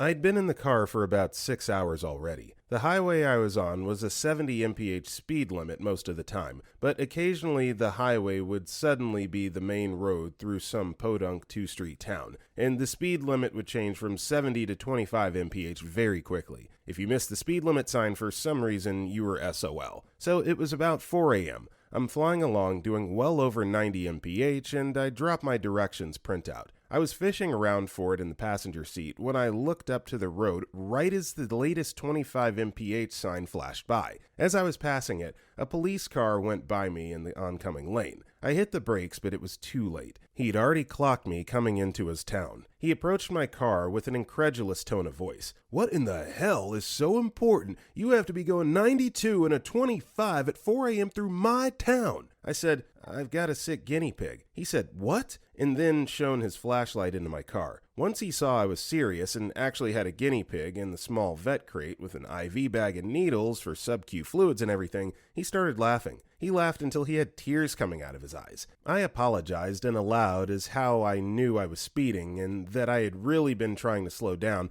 once I saw I was entering his township, but I was kind of frantic about the pig. He checked my info and then came back and told me that pulling me over was the highlight of his morning. He petted the guinea pig and told me to slow the F down because there were 4 more little towns just like this on my way to Destination City, and just like that, I was free to go. He was still giggling as he walked away. The guinea pig was treated and later adopted out to a nice family 2 states away in a different direction. On my way back to my city, I got pulled over in my actual suburb for going 32 in a 30, and as the policeman walked up to my car, he said, "Don't even bother telling me some bullcrap," and handed me a ticket. I guess he wasn't an animal lover. Well, glad to hear that the guinea pig got saved, but OP, you definitely had that one coming. 32 and a 30, why not? Story 60. I'm not a cop, but I do environmental compliance, enforcing regulations and such. I got a complaint one day about an unpermitted facility, so I took a ride out there. Turns out it was a couple Amish guys who had decided to open a sawmill on their property. They had taken an old steel tank and cut a hole in it so they could burn the bark and small scraps from the logs for heat and just to get rid of them. Well, the smoke from their improvised boiler was drifting across the street on occasion where some guy lived, and he complained. I explained to the gentleman that he can't operate that without a permit from us, and he simply didn't know. I mean, how could he? Sure, our regulations are online, or available at libraries and such if you request them, but this dude is Amish and in the middle of nowhere. He apologized and said that he would remove it within the week, then got very sullen and asked if there would be a fine. I unfortunately had to tell him that we would see. We don't discuss that stuff in the field, can lead to conflicts, and as I said, I'm not a cop, but that if he removed it, it would be for the best. Back at the office, I had to send him a notice of violation because we had received a complaint, so my hands were pretty tied. Fortunately, I do have discretion over the penalty, so I suspended the whole thing pending the removal of the burn pit. About a week later, a handwritten letter showed up in the mail signed by the guy and stating that he removed the burn pit. Normally, we would go out to verify something like that since the penalty is suspended based on their compliance, but I didn't.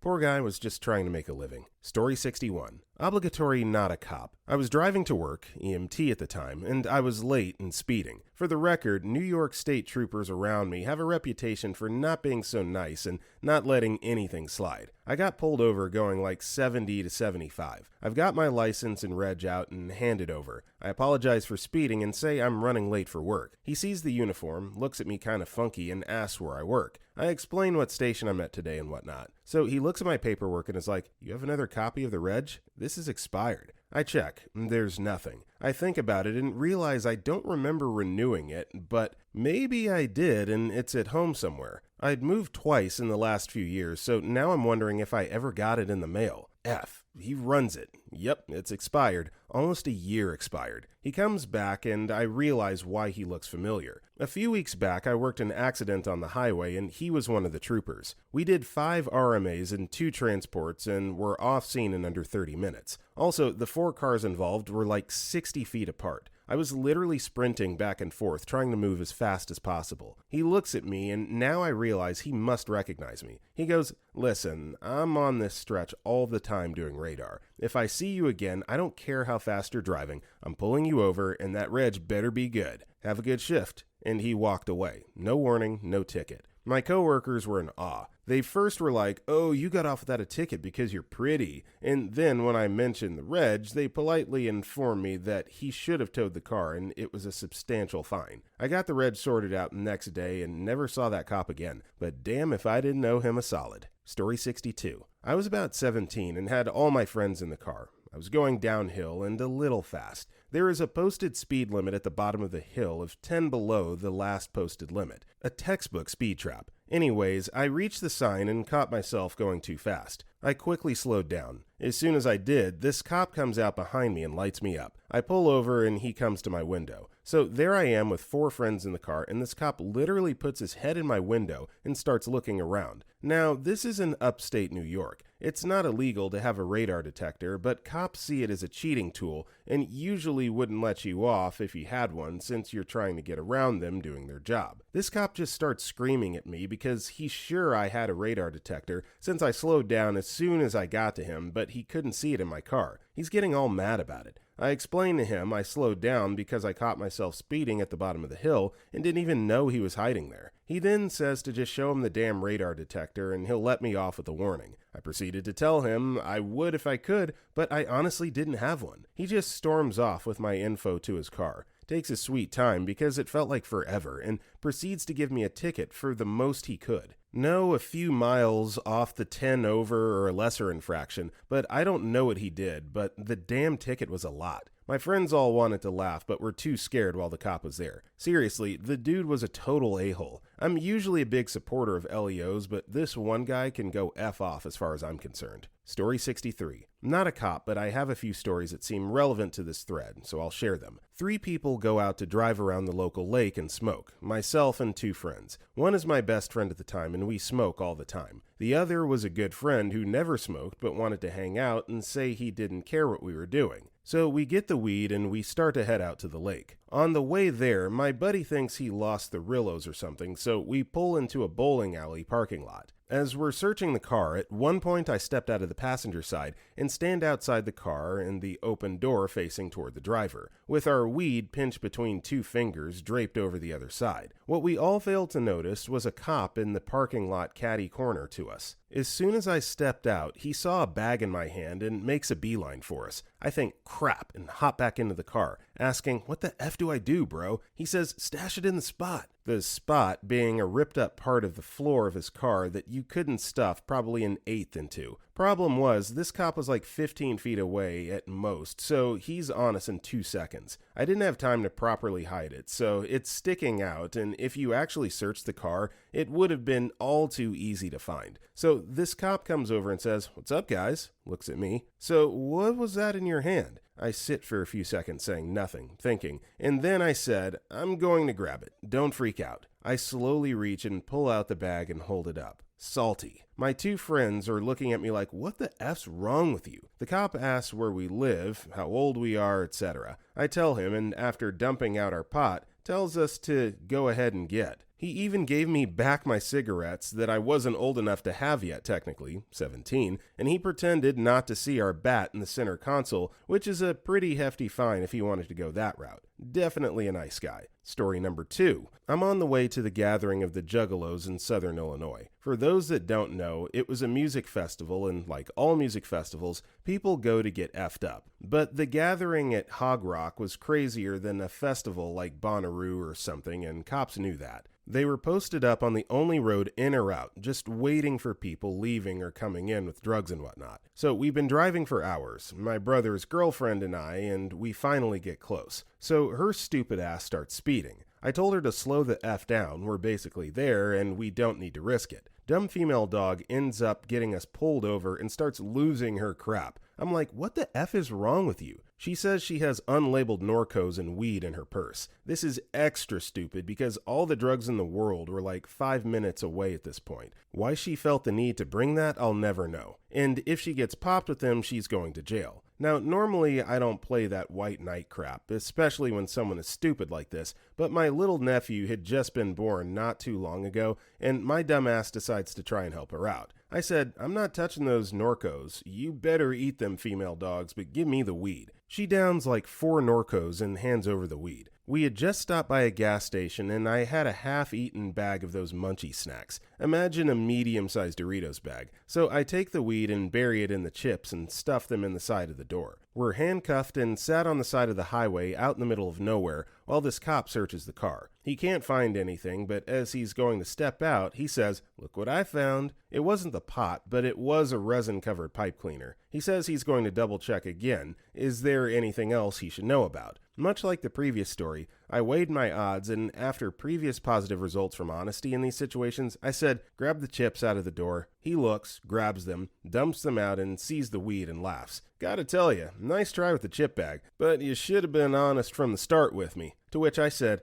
I know, man, my bad. Hey, could you uncuff me so I can stand up? It's miles of highway in either direction. I'm not going anywhere, I promise. But I'm getting swarmed by sweat bees over here. He laughs even more at this, then says, I'm going to go ahead and let y'all get to your concert. You did yourself a favor by fessing up, but I don't want you doing anything else stupid off these premises, okay? Of course, I thanked him profusely. I ended up getting a very minor possession ticket or something like that. Had to go to court in the middle of nowhere and pay some money. Don't even know if it's on record or not. But it was much better than being right there, almost home free, and ended up missing the gathering. Story 64. Essays. In the now almost 20 years in law enforcement, there hasn't been very many essays that were cut and dry. In most of the essays I've investigated or been a part of reference-taking statements, you never know how it's going to go through the court system until it happens, or if it makes it that far. Most of the essays, aka essay investigations, I've been investigating involve those in their early 20s, usually 18 to 20 years old,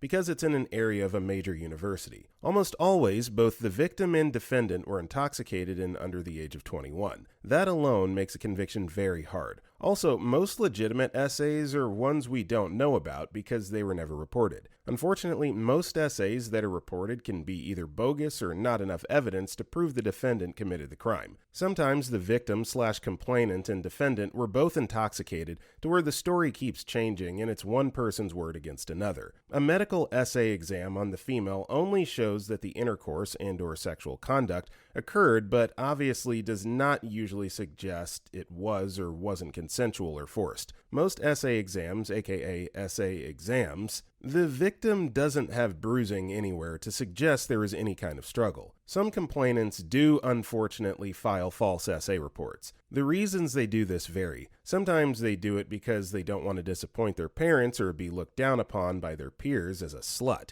Others have mental health issues. And there's the fairly common situation where both parties aren't sure if it was consensual because they were too intoxicated. Of course, even a total legitimate essay is terrible. All in all, one of the most horrible crimes to have to investigate. Story 65. Not a cop, but we used to have neighborhood fight parties where we would kind of go in this grass clearing and punch each other in these gladiator-style fights until we got tired. We were about 12 to 14, junior high ages. Cops get called, we assume because one of the neighbors driving by saw us fighting. Cops came, watched to see that no one was mad, just wild kid blows were being thrown and laughing from the sidelines. Cops gave us a lecture on being safe and that we should probably have on headgear. They eventually left and we went back to it with the next couple of guys fighting. The same cops came back around 30 minutes later with boxing gloves and headgear and gave us tips on boxing. One even gave us instruction with showing us proper form, stance, etc. They would come back every so often to see how our progress was coming along, or at least for the entertainment fact that none of us really knew what we were doing. They became the neighborhood cops after that, and we always stood up for them when they had to do real police work. Story 67. I got pulled over for a clear license plate cover I had on my Mustang while doing 50 and a 55, minding my own business by a statey. The car was pretty modified, set up for open track days at regional road courses,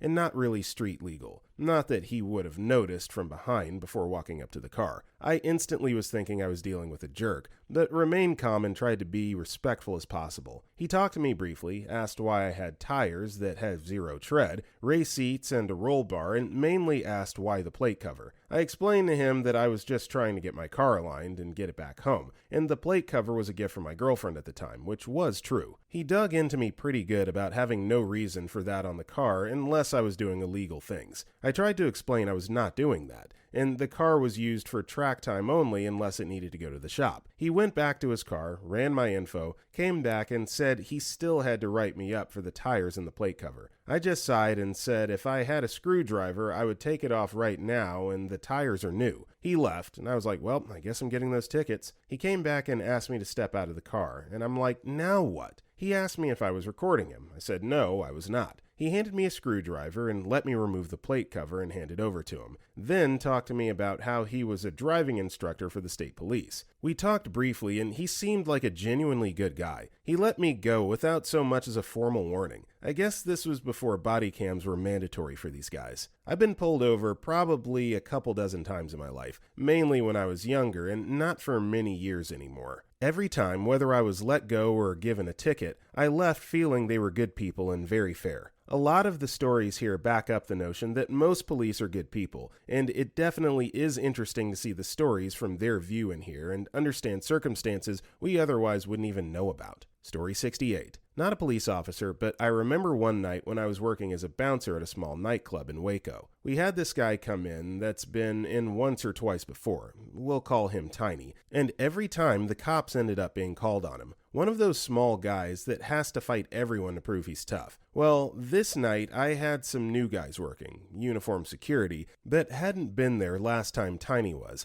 so I was warning them about him. Sure enough, as I was getting the words out of my mouth, he popped off and I had the guard take him out. I thought that was the end of it. 15 minutes later, I get called outside. Apparently, Tiny decided to lay hands on the guard, and he had to be restrained. They had already called the cops by the time I got out there. Police show up, gets the guard and my statements, and then goes to question Tiny. This is the moment Tiny's been waiting for, because he knows that usually he can just give a sob story and be let go. So he proceeds to tell the officer his side of the events. When asked what happened that led him to being restrained, he told the officer, "The guard was escorting me out and I didn't like the way he was pushing me out, so I pushed him back." The officer stops for a moment, looks between Tiny, the guard, and me, and says, "Well, now I have to arrest him." In Texas, uniformed security is considered a public servant. Automatic jail time. Story 69. Not a police officer, but I know his side. I was a misguided youth. A friend of a friend was friends with a cop. I ended up hanging out with the cops. One was a very good person that wanted to change the world. Organized after school stuff. I was actually interested, but no way I could keep the schedule required to be on teams. I bowed out. Fast forward a few weeks. I rear-ended a car. That person was actually the ones who wrote me the ticket. He literally told me that if he could help it, he wouldn't write the ticket. So a few weeks later, I go down to the police station to pay the ticket, and I can't find my copy of the ticket because it was in a hole in my pocket somewhere in my coat. So I tell them my name, and they can't find me in the system. I find the ticket in my pocket while they're looking me up. They tell me if I can bring the ticket, then I can pay it. It took all my willpower not to laugh at her, but I said, okay, I'll look for it. Anyway, fast forward 4 more weeks. I seen the officer who wrote me the ticket, and I mentioned it. He told me, and I quote, "It was really windy that day," and shrugged his shoulders. I told him thank you anyway. Story 70. True story. First off, I'm not a cop. I was with an old friend and we had been pulled over. My grandma made these awesome chicken wings I only get every few years. God, I miss her. And I was digging in them like I was a 5-year-old under a Christmas tree. I pay him no mind as he's asking his questions and continue to indulge the awesomeness. He decides to shine his flashlight in my face and says, "Hey, you!" I look at him, still chewing my food, and then comes the awkward silence as he's looking in my eyes. I hold up the aluminum plate and ask him with my mouth full,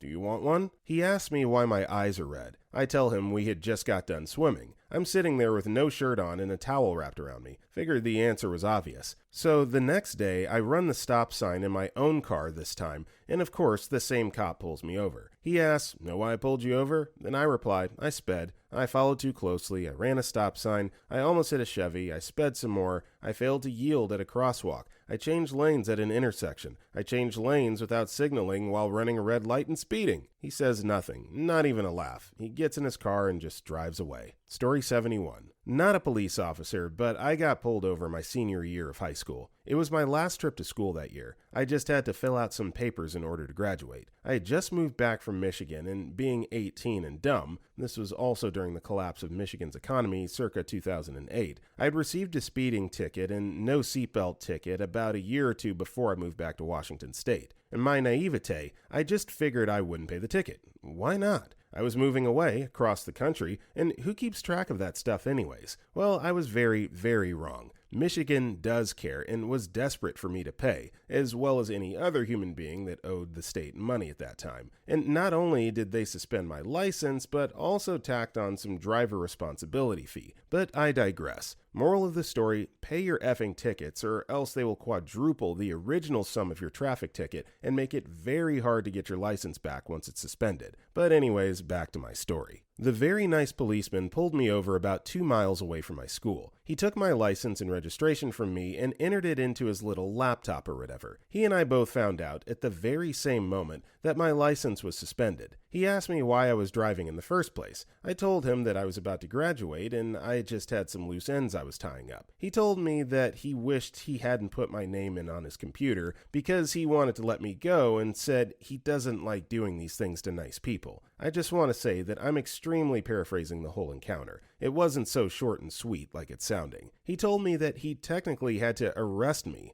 All he did was put me in the back of his car, uncuffed, with my cell phone and the door open. He did a quick search of my car. I'm guessing it's protocol. On this particular day, I had 2 20-milligram instant-release Adderalls. One for me and one for my friend who I was picking up because he too had papers to fill out. Those 2 pills were in the center of my purse in the middle pocket. The biggest pocket. In literally the middle of my purse. It's pretty much unavoidable, and I only had a half-gallon Ziploc baggie. So there's 2 tiny pills in a huge Ziploc baggie. There's a pretty good chance he found those and just chose to act like he did not see them. I know for a fact he went through my purse, though. I could see him going through it after he placed it on my center console. After the quick search, he told me I was free to go. He let me park my car, and I was 2 blocks away from my friend's house, so I walked there. We smoked some weed and watched a movie before we walked back to my car and went down to the school to get prepped for graduation. Story 72. Also not a police officer, but I'd like to share my story as well, even though I'm late to the party apparently. When I was around 16, I'd been smoking pot all day long. Before school, in school, after school, well, just always. Shake my head. There have actually been a few occasions, but this one stuck to my head.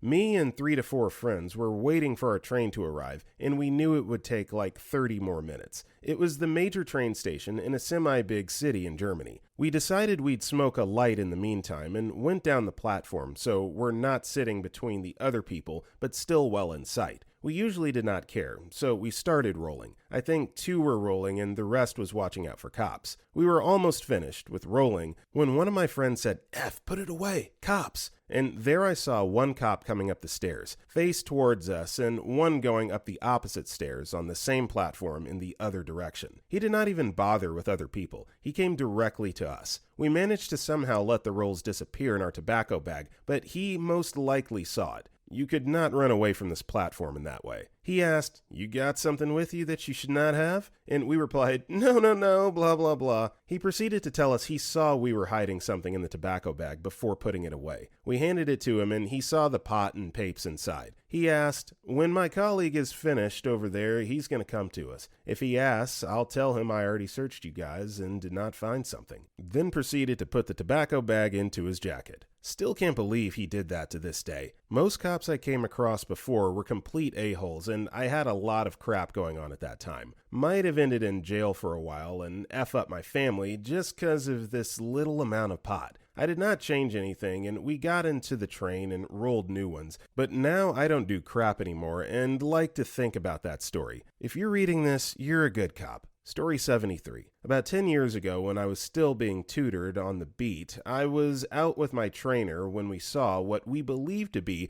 a very large woman in the car in front who was driving with a rear brake light out. My tutor pulled her over, and I got out to go and speak to them. Turned out it wasn't a fat woman, but a fat man. This fat man was also the mentally disabled cleaner who worked as a cleaner at our station. This poor guy was crapping his pants and apologizing profusely. I quickly returned to our vehicle and told my tutor who it was. I said that surely we couldn't give him a ticket and that just asking him to go get the light fixed would suffice. My tutor was a bastard, an absolutely cold-hearted mother effer. He refused to let the guy off and insisted that it was me who issued him the ticket. I was in a real quandary. I was totally against issuing the ticket, but I was in a difficult situation with still being in training and my 2-year probation. Against my will, I issued the ticket. The cleaner was in tears and fretting about the security of his job, pleading with me that he would get the damage fixed. I left work that day feeling like an absolute arsehole. Cut to the next week when I'm at the station and I bump into the cleaner going about his duties. He looks up at me, sees who I am, before quickly scurrying off to another room to avoid any interaction between us. Thus was pretty much the next few years whilst I worked at the station. Luckily, nothing bad happened to him, but I'm sure his relationship and views of the police will never be the same again. Story 74. Well, I'm not a cop, but I remember explicitly there being one immigration cop that tried to save my ass. I lived in an Asian country for 5+ years, originally as a student, later as a worker. I had a really weird working/visa situation, where it wasn't really legal, but I'd argue it wasn't illegal either. Some kid calls immigration police on me. They show up and do a full investigation. They're treating it like it's a goddamn murder case, interviewing me for hours and hours, getting angry, slamming desks, etc. A couple of them keep saying they're gonna throw me in jail right now and then deport me. They even called the immigration transport cars to take me to a detention center. They made me sign a bunch of bullcrap, most of which I refused to sign unless it was something that was true. Then, finally, a higher ranked cop comes in, who's the one that ultimately decides what will happen. Jail time, prosecution, deportation, etc. Dude says it's not that big of a deal, and wanted to let me off scotch-free, but legally couldn't and had to at least give me a fine/ticket. But yeah, that was it. I remember overhearing him arguing with the other immigration cops in the next door room. They were all trying to convince him to charge me with a serious immigration offense, which could carry years of jail time. IDK why those cops had it so out for me, they were mad as F.